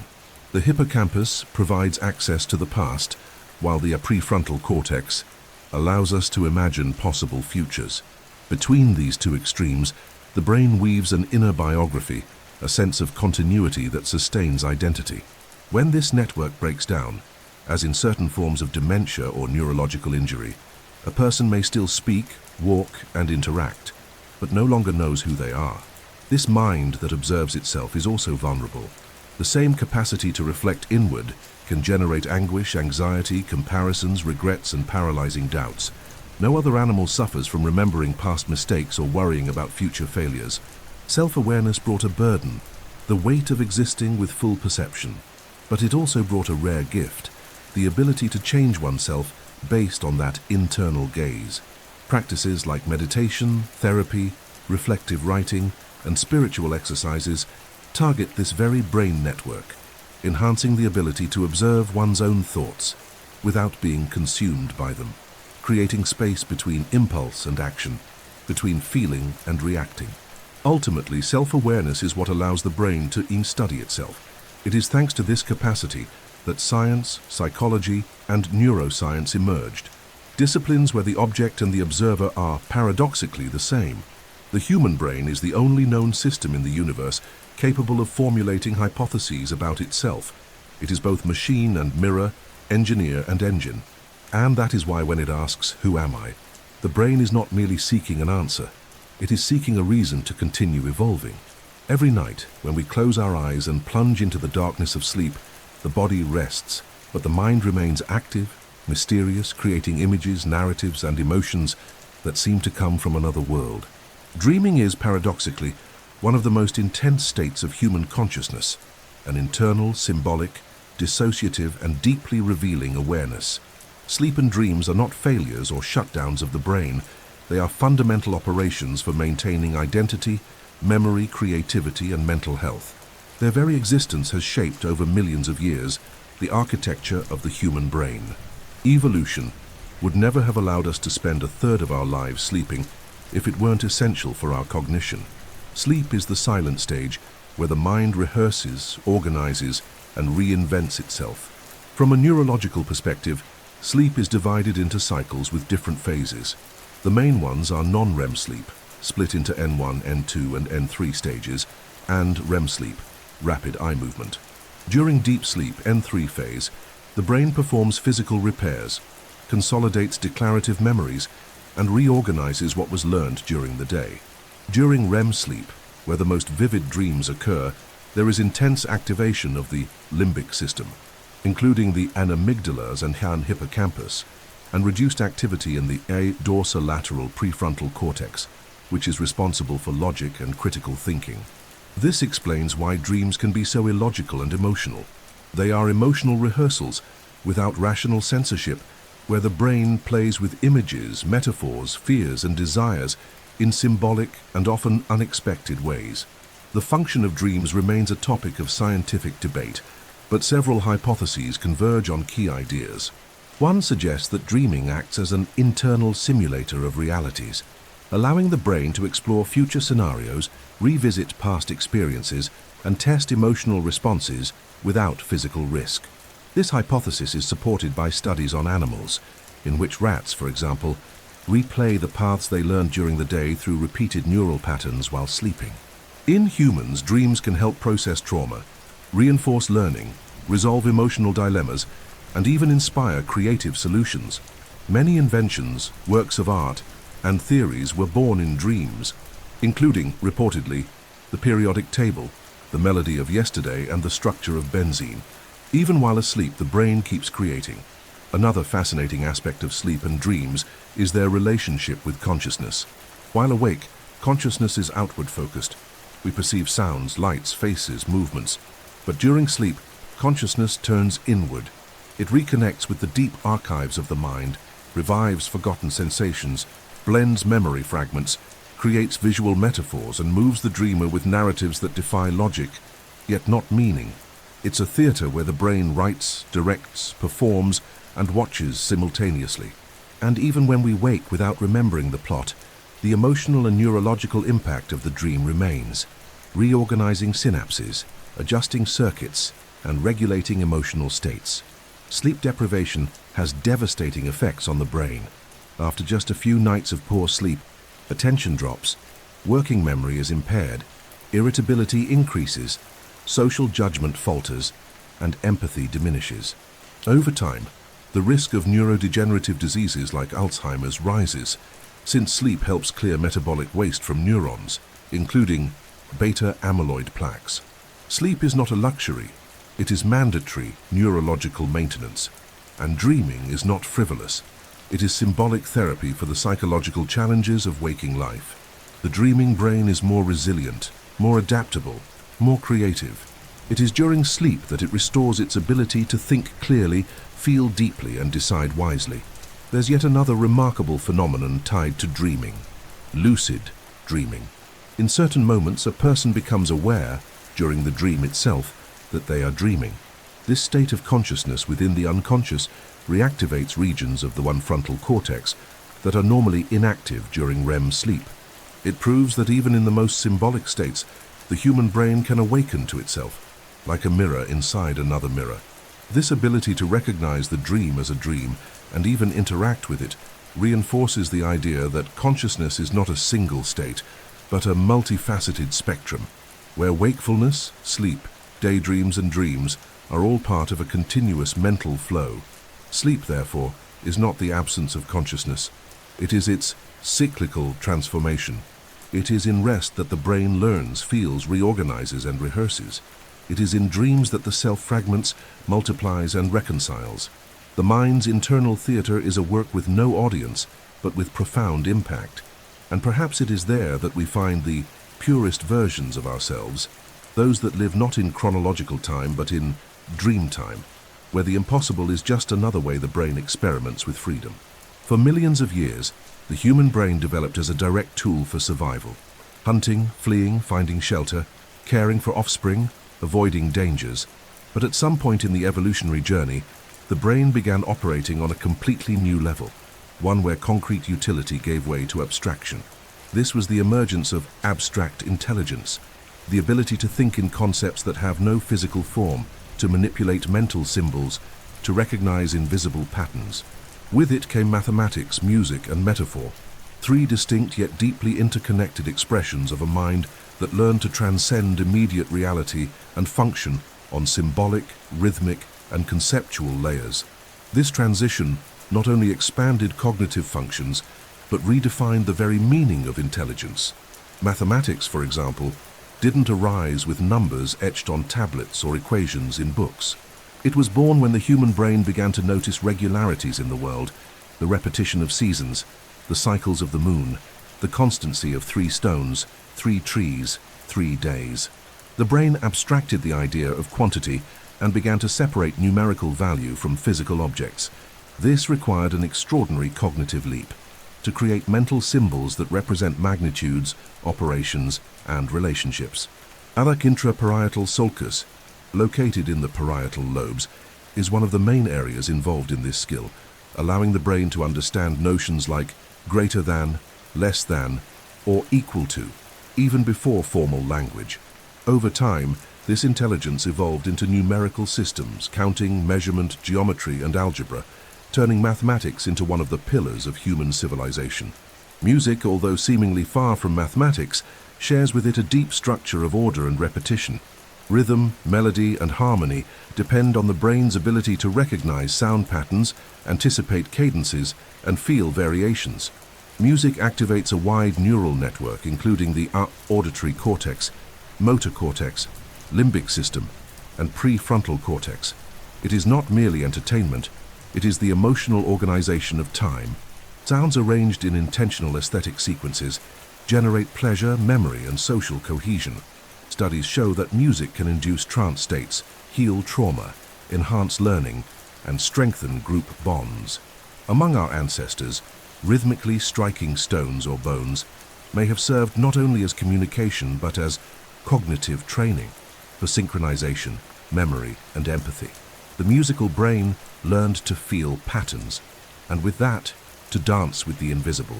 Metaphors, in turn, may represent the pinnacle of symbolic abstraction. They allow the brain to understand one concept in terms of another. We say that time flies, life is a road, or sadness weighs heavily, and the brain accepts, understands, and feels it. This is possible because the brain operates with interconnected conceptual maps, where language is not just literal, but experiential.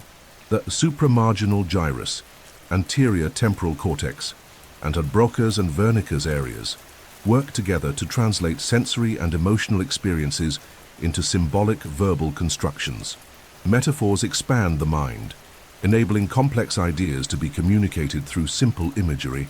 They are essential to poetry, philosophy, religion, and above all, to the formation of abstract thought.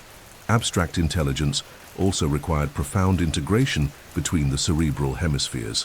While the left hemisphere is generally associated with logical and sequential analysis, the right hemisphere handles spatial patterns, intuition, and symbolic synthesis.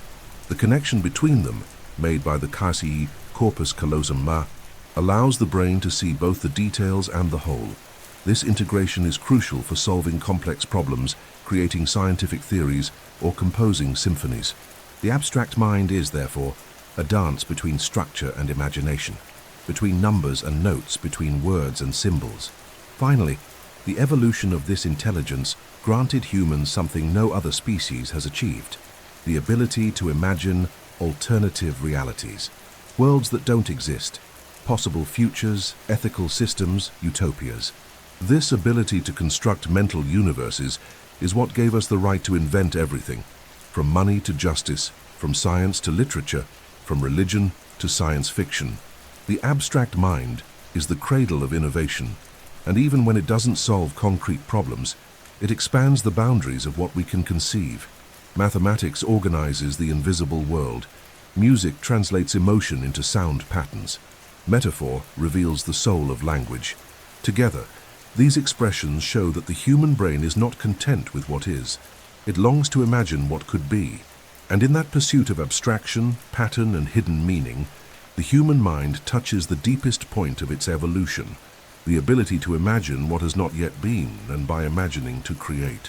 Throughout history, humans from every culture have looked up at the sky, at the stars, at birth and death, and felt something they couldn't explain: a presence, a mystery, a calling. Spirituality, in its many forms, is a universal trait of the human mind. Even without formal religion, individuals report experiences of connection with the cosmos, with nature, with a greater whole. What makes this even more fascinating is that these subjective and transcendent sensations are not merely symbolic, they have deep roots in brain function. With advances in neuroscience, we are beginning to understand how specific brain regions are involved in perceiving the sacred, unity, faith, and transcendence. And one of these regions has received special attention, the pau cingulate gyrus. The anterior cingulate gyrus, located in the medial part of the brain, acts as a bridge between emotion, motivation, and attention. It becomes active during deep meditation, contemplative prayer, and even spontaneous mystical experiences. This area regulates the sense of significance, mental focus, and the feeling of integration between body and mind.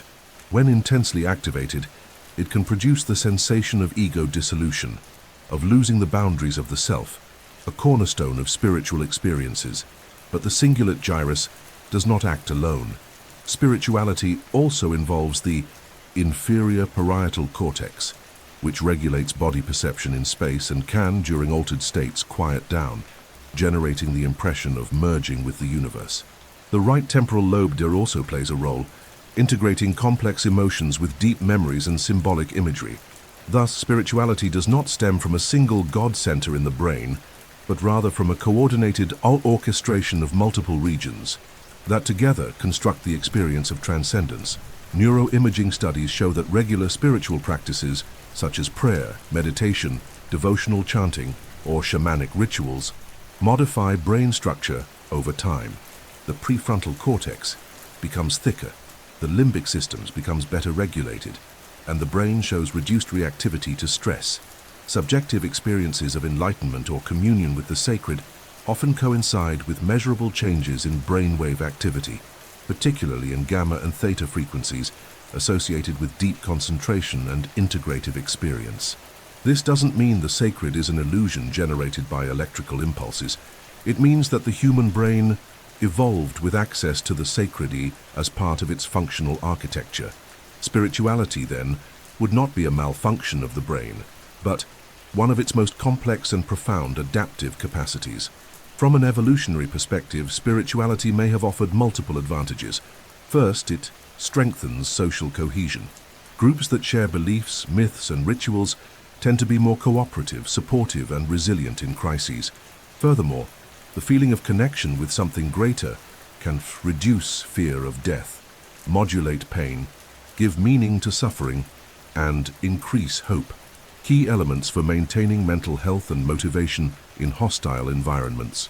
Spirituality also encourages altruism, forgiveness, and gratitude, all functions with positive neurological effects that reinforce social networks. In other words, the spiritual mind is also an adaptive mind, prepared to endure, to embrace, to trust, and to transcend the limitations of the physical world. However, spirituality is not uniform. It may express itself in art, in science, in nature contemplation, or in silent inner journeys.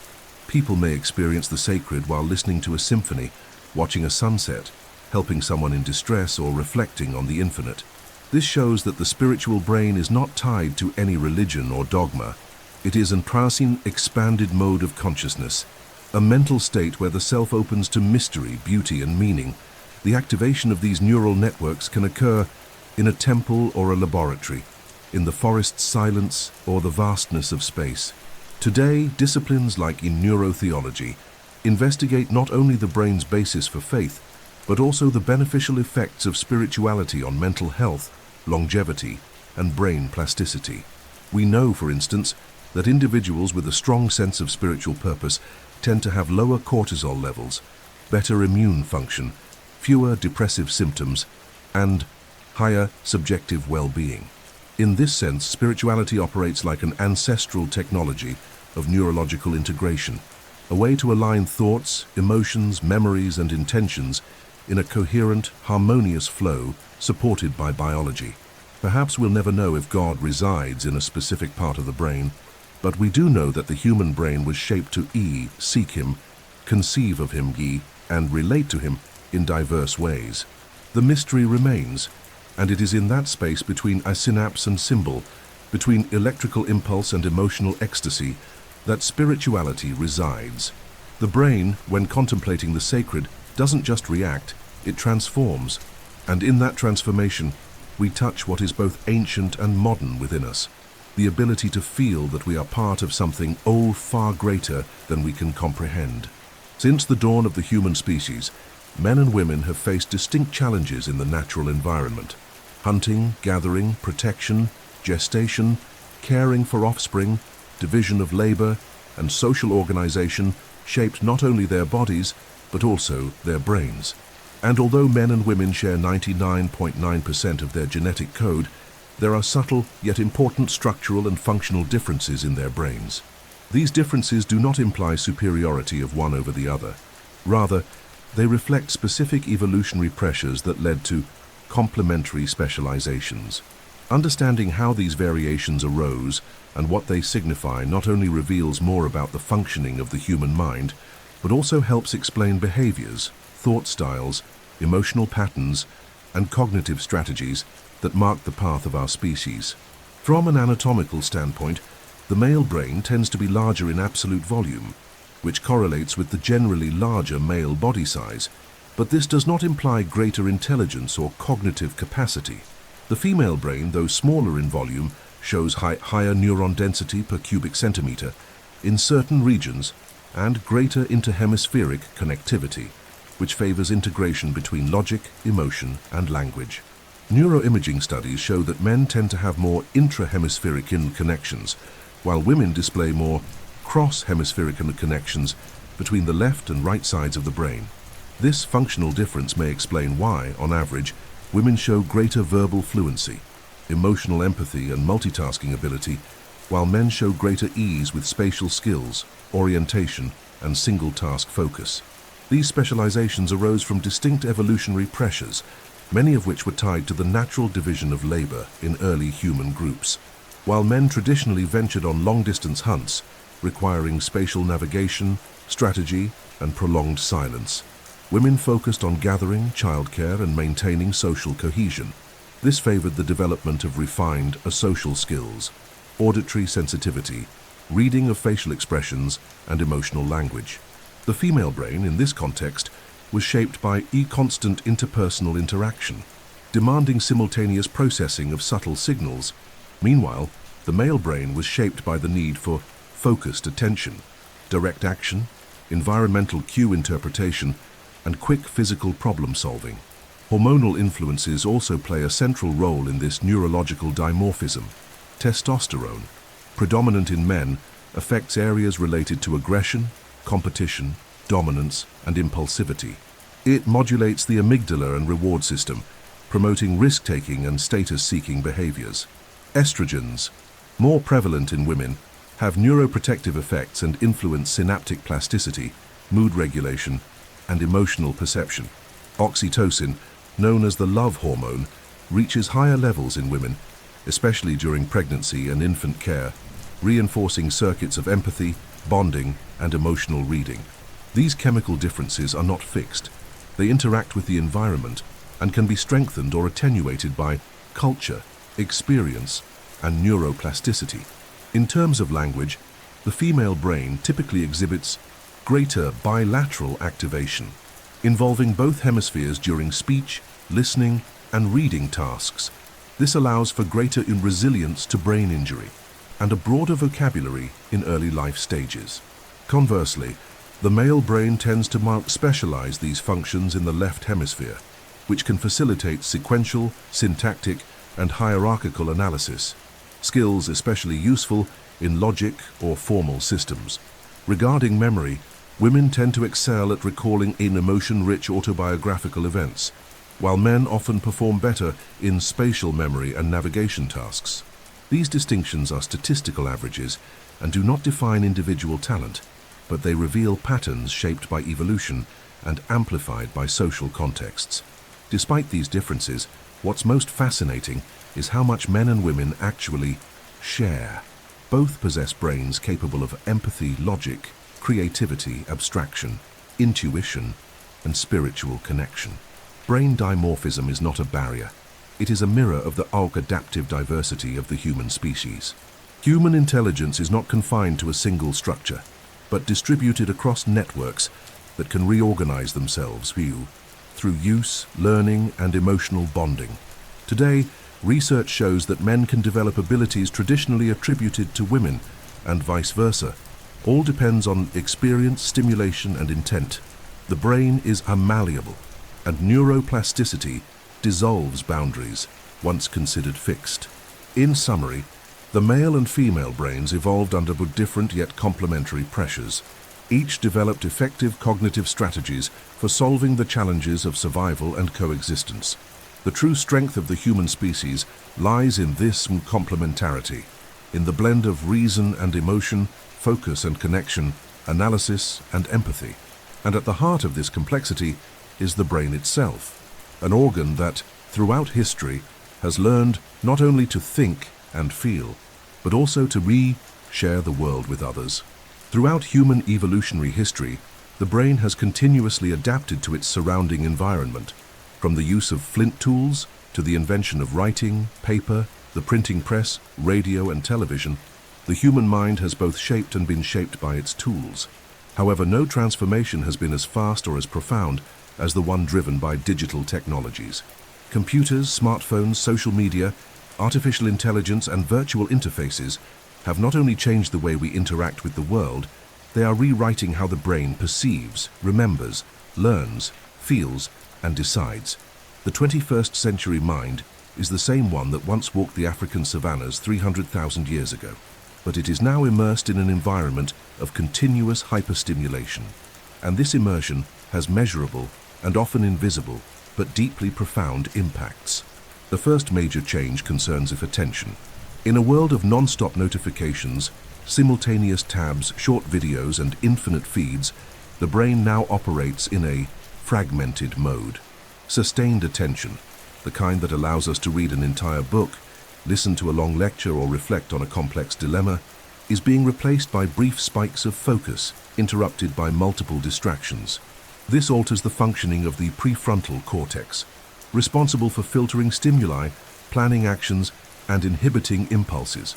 Excessive context switching places the brain in a constant state of alertness, activating the amygdala and dopamine system. This generates a cycle of craving constant novelty, but with shallower cognitive depth. The brain begins to confuse kanti stimulation with learning, presence with performance, becoming accustomed to a state of superficial and permanent excitation. Memory is also deeply affected. With the ability to access any information at any time, the brain has begun to delegate part of its storage functions to technology, a phenomenon known as the Google effect. Instead of memorizing content, the brain remembers where and how to find it. This reduces the consolidation of long-term memory, mainly processed in the feel hippocampus, and strengthens circuits of working memory, which are more volatile and dependent on external cues. At the same time, constant exposure to fragmented images and data reduces mental incubation time, the silent space needed for ideas to be integrated and transformed into actual knowledge. The brain becomes more reactive than reflective, consuming data without deeply assimilating it. In the realm of coarse language, the impacts are also notable. The intense use of digital communication, with abbreviations, emojis, short phrases, and rapid replies, stimulates more pragmatic and impulsive hot forms of language, but reduces syntactic elaborations and vocabulary richness. This modifies activation patterns in Broca's and Wernicke's areas, responsible for producing and understanding complex language. Thought tends to become more linear, polarized, and dependent on external validation. Nuanced reflection and rich arguments lose ground to short, punchy statements. A mind trained in this environment adapts to respond quickly, but not necessarily to think deeply. On the other hand, technology also enhances capabilities. Digital tools allow access to multiple forms of learning, immersive experiences, personalized training, and complex simulations. The use of augmented reality, artificial intelligence, meditation apps, and neurofeedback can improve specific cognitive skills such as mindfulness, motor coordination, visual perception, and self-control. Thanks to its plasticity, the brain can reorganize itself based on the stimuli it receives, When technology is used consciously, it can expand the mind, facilitate self-awareness, and accelerate learning. The problem doesn't lie in the existence of tools, but in how they are integrated into mental routines. Moreover, there is a crucial emotional and social dimension. Interaction through screens alters the reading of facial expressions, tone recognition, and direct empathy. Physical contact, eye contact, shared silence, all fundamental elements of human communication, are reduced in digital spaces. This impacts the limbic system, which regulates emotion and bonding, and may contribute to rising loneliness, social anxiety, and dependence on external validation. Dopamine, the neurotransmitter of pleasure and reward, is triggered by likes, comments, and notifications, creating a reinforcement system that may lead to compulsive behavior. The human brain, evolved for face-to-face interaction in small groups, is now trying to adapt to a global, impersonal, and constant flow, with effects that are still not fully understood. Finally, the integration between brain and technology appears to be deepening. Neural implants, brain-computer interfaces, generative artificial intelligence, and personalized algorithms are initiating a new evolutionary stage, the era of the extended mind, where the boundaries between the biological and the digital begin to dissolve. The human brain is ceasing to be just an organ inside the skull and is becoming a hybrid network, connected to external databases, artificial symbolic systems, and non-human intelligences. This brings immense opportunities, but also ethical, psychological, and neurological risks that demand deep reflection.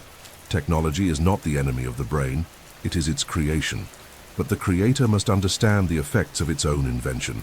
Only then will it be possible to use technology as an ollie of thought, and not as a substitute for consciousness.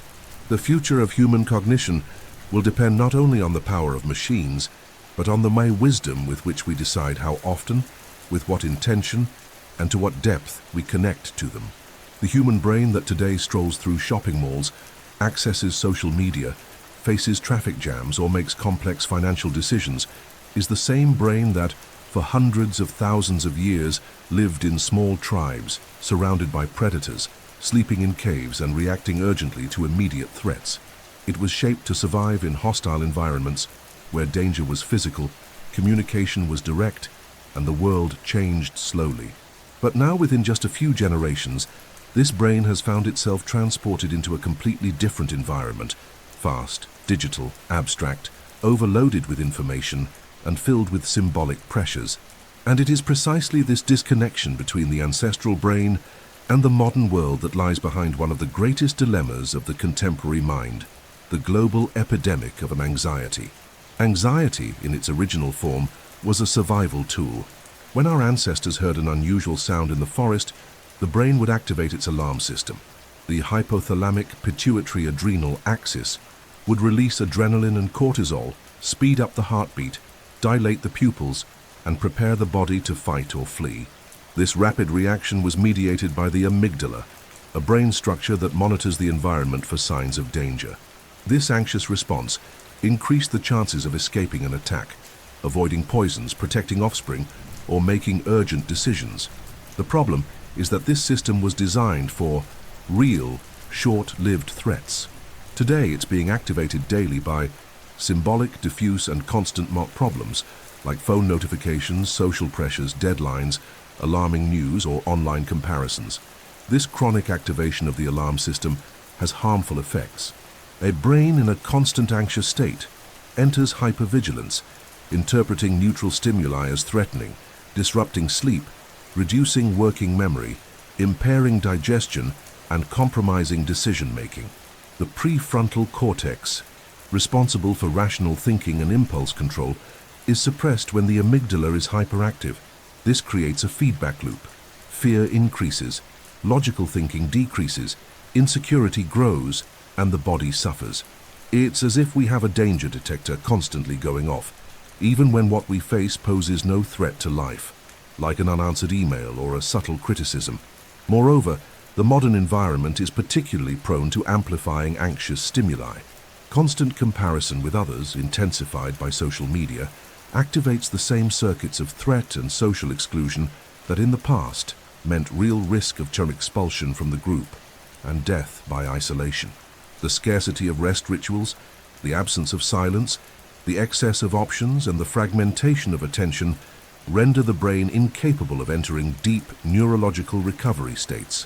What was once an efficient alert system has now become a constant noise generator, leading to generalized anxiety, phobias, panic attacks, and mental exhaustion. Paradoxically, the same brain that produces anxiety also holds the mechanisms to regulate it. The ventromedial prefrontal cortex, the anterior cingulate gyrus, and the hippocampus are regions involved in emotional regulation. Techniques like deep breathing, meditation, body awareness, gradual exposure to fear, reflective writing, and blocked emotional dialogue activate these areas and reduce amygdala activity. Neuroplasticity allows the brain, with training and intention, to relearn how to better assess risks, distinguish between what is urgent and what is merely uncomfortable, and build a more stable emotional response. The internal environment can be rebalanced, but to do that, we must listen to what the brain is trying to tell us through anxiety, that it needs rest, focus, presence, and purpose. Deep down, anxiety is not a flaw. It is a signal that something needs to be adjusted. The Stone Age brain still seeks safety, belonging, and predictability. But in the modern world, those pillars have been replaced by fragile connections, hyperstimulation, and overwhelming choices. Anxiety shows us there is a mismatch between what the brain expects and what reality offers. Understanding it is the first step toward transforming it. And that transformation does not require silencing fear, but rather listening to it with awareness and care, using the tools that evolution itself has given us: reason, language, empathy, and the ability to imagine new ways of living. Thus, the paradox of anxiety reveals a deep truth. The human brain, with all its complexity, still carries within it the ancestral rhythm of fire at night, the silence among trees, the direct bond with the group, and the simplicity of daily survival. Perhaps the antidote to modern anxiety is not to ignore the contemporary world, but to remember, amid the digital chaos, the biological roots of the mind, and to offer it what has always worked: calm, connection, time, and meaning. Anxiety in its original form was a whole survival tool. When our ancestors heard an unusual sound in the forest, the brain activated the alarm system, the hypothalamic pituitary adrenal axis, releasing hormones like adrenaline, invention, cortisol. Heart rate increased, muscles tensed, breathing quickened, and cognitive focus narrowed.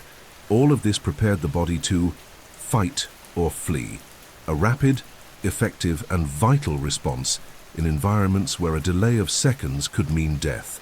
This system was essential for the survival of the species, and that's why evolutionarily it became highly sensitive. The problem is that in the modern world, the threats have changed, but the brain hasn't changed that much. We continue reacting to deadlines, notifications, pressure, rejection, and uncertainty in the same way our ancestors reacted to predators. The result is that we live in a constant state of hyperactivation of the alarm system, a chronic, diffuse anxiety, often without a clear object. The limbic system, especially the amygdala, remains in a continuous state of vigilance, triggering alert signals in response to any ambiguity or symbolic threat: an unanswered message, a negative comment, a prolonged silence. The prefrontal cortex, which should regulate these responses with logic and reflection, is often overridden by the force of emotional circuits firing without rest. The brain begins to function as if we were in a savanna full of lions, even when we're just lying in bed worried about something that hasn't even happened yet. And there's another aggravating factor. The modern environment is highly anxiogenic. Social media, for instance, fuels constant comparison, the search for approval, and the feeling of always being behind. Urban life provides an overload of visual, auditory, and social stimuli, but reduces time for silence, nature, and deep physical connections, exactly what the ancestral brain needs to self-regulate. The result is a mismatch between what the brain expects to find and what it actually receives. We are Paleolithic minds, living in a world of fiber optics, algorithms, and endless notifications. From an evolutionary perspective, anxiety was episodic and functional. Today it is continuous and dysfunctional. Mao. It affects not just mood, but physical and cognitive health. High levels of cortisol reduce neurogenesis in the hippocampus, impair memory, disrupt sleep, weaken the immune system, and increase the risk of cardiovascular diseases. Prolonged anxiety also reshapes brain architecture, reinforcing neural networks associated with fear and rumination, and weakening circuits of pleasure, focus, and motivation. This creates a difficult cycle to break. The more anxious we become, the more sensitive to stress we are, and the more our brain learns to stay in a constant state of alarm. The solution, interestingly, lies in reconnecting the modern brain to ancestral practices. Techniques like meditation, deep breathing, nature exposure, regular sleep, rhythmic physical activity, and consistent emotional bonds activate the parasympathetic system, lowering cortisol levels and restoring neurochemical balance. In addition, cultivating purpose, creativity, contemplation, and presence helps the brain shift out of reactive mode and into states of mindfulness and emotional integration. Neuroplasticity makes it possible for the brain, with training and repetition, to restructure its patterns, learning to react less, anticipate more clearly, and trust more in the flow of life. The paradox of anxiety is this: the same system that once saved us now threatens to sabotage us. But that system is not an enemy. It is a messenger. It tells us that something is out of sync between the external world and the brain's internal expectations. By listening to it with compassion, regulating it with awareness, and adjusting it through healthy practices, we can transform that alarm into wisdom. After all, the brain doesn't just want to survive, it wants to be at peace. Throughout the course of human evolution, the brain has always had as its greatest ally, its most powerful creation, the tool. From the stone axe to Gutenberg's press, from the telescope to the computer, each technological advance has expanded the boundaries of human cognition, extending its memory, its perception, and its calculating power.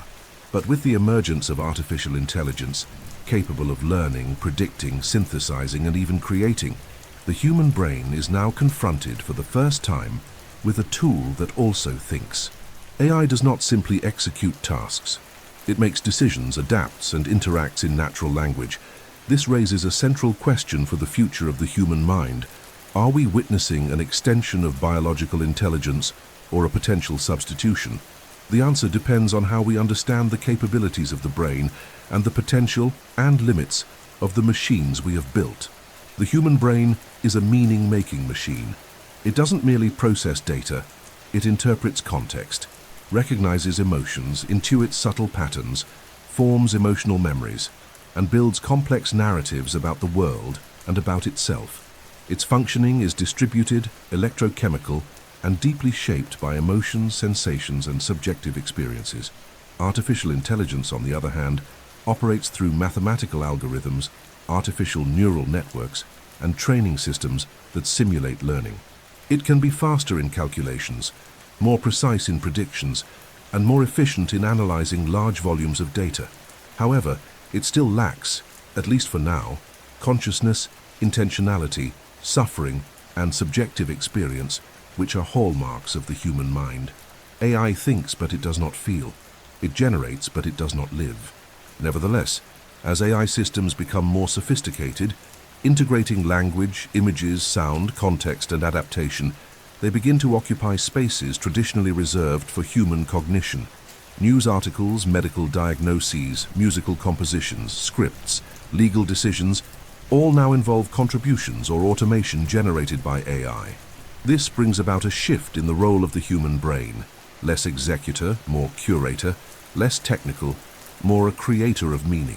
Human cognitive function shifts from producing raw content to selecting, interpreting, directing, and assigning value to the generated content.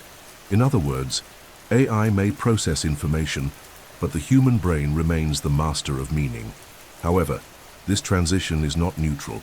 When repetitive, analytical, or even creative cognitive tasks are delegated to AI, the human brain may reduce its engagement, becoming passive and dependent.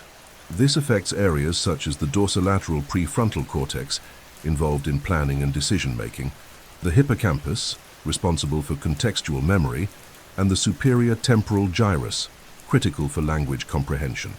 The risk is a kind of cognitive atrophy induced by excessive convenience. If the brain isn't challenged, it doesn't develop. At the same time, over-reliance on AI systems can compromise human judgment, especially when algorithms are opaque and data is biased. By delegating too much, the brain risks unlearning how to think critically. On the other hand, when used consciously, artificial intelligence can enhance the human mind. It can assist in early diagnosis of neurological diseases, personalize learning methods, detect patterns invisible to the human eye, generate simulations to train mental skills, and even act as an intelligent mirror for emotional self-awareness. AI can be a powerful ally in expanding cognitive capabilities as long as the brain remains in control of the process and exercises discernment in its use. This requires deep digital literacy, a strong ethical framework, and constant vigilance over the mental effects of daily AI use. We are therefore at an evolutionary crossroads. The human brain can choose to turn AI into a cognitive crutch, weakening its autonomy, or into a cognitive springboard, expanding its potential. The key lies in intention. If used to automate laziness, AI will make the brain passive. If used to amplify thought, it will make it more capable. AI is not a threat in itself. It is a mirror of the human mind, with all its limits and promises. And like any mirror, it reflects what we project onto it. Thus, the relationship between the human brain and artificial intelligence does not have to be competitive. It can be collaborative, provided we preserve what is unique to us: emotion, consciousness, affection, doubt, beauty, silence, ethics, and the ability to imagine worlds that do not yet exist. AI can calculate, learn, design, but only the human brain can dream. And in that dream resides our true intelligence. For millions of years, the evolution of the human brain was guided by natural selection, genetic mutations, environmental pressures, and social adaptation. But now something unprecedented is emerging: the possibility of directly intervening in brain function, not merely through medication or external stimulation, but with technologies that physically connect to neural tissue. Brain-machine interfaces, neuroprosthetics, intracranial implants, and chips that read brain waves all point to a new chapter in the history of the mind: neurohybridization, in which the biological brain begins functioning in symbiosis with artificial systems. We are no longer speaking in metaphors. We are literally connecting silicon to the cortex. These technologies, known as BCIs, brain-computer interfaces, allow electrical signals emitted by neurons to be read, decoded, and used to control external devices, such as robotic arms, computers, voice cursors, and even drones. Patients with severe paralysis can already move cursors on a screen using only thought. People with hearing impairments use cochlear implants that convert sound into direct electrical stimulation of the auditory nerve. Experiments with artificial memories have already demonstrated that it's possible, in animal models, to implant false memories or reproduce learned neural patterns across different brains. We are literally learning how to write and read the language of the brain. The promise of this neural revolution is immense. It may offer treatments for previously incurable neurological conditions like Alzheimer's, Parkinson's, drug-resistant epilepsy, severe depression, and spinal cord injuries. Implants could restore communication in locked-in syndrome patients, enable exoskeleton movement, modulate emotional states, and, in the near future, directly integrate human brains with the internet, databases, or artificial neural networks. In theory, a person could access knowledge without studying, learn languages without translation, control devices through pure thought, and even share mental experiences directly with others, like a form of technology-mediated telepathy. But these possibilities also bring deep dilemmas. What happens when a brain is partially controlled by external algorithms? How can we preserve identity, privacy, and mental autonomy in a world where thoughts can be tracked, monitored, or manipulated? The mind ceases to be an exclusively intimate space once it's connected to external systems. The risks include loss of control over one's own stream of consciousness, subliminal influence from AI systems, leakage of involuntary thoughts, and even cyber attacks on neural devices. We are not just creating a new kind of brain, we are also opening a new realm of cognitive vulnerabilities. Moreover, An evolutionary question arises. Are we facing a new form of selection? Will individuals with neural implants have significant advantages in learning, work, memory, language, and attention? Could this create a cognitive divide between hybridized and non-hybridized humans? Inequality, which once stemmed from income or education, may shift toward levels of neurotechnological enhancement. Would we then be a new kind of hominid, a Homo digitalis? The line between the biological and the synthetic is becoming porous, and the brain, once a symbol of unaltered nature, is now becoming a semi-artificial organ, subject to updates and programming. Yet the brain is not just a processor. It is an organ of experience where sensations, meanings, emotions, and memories weave the fabric of identity.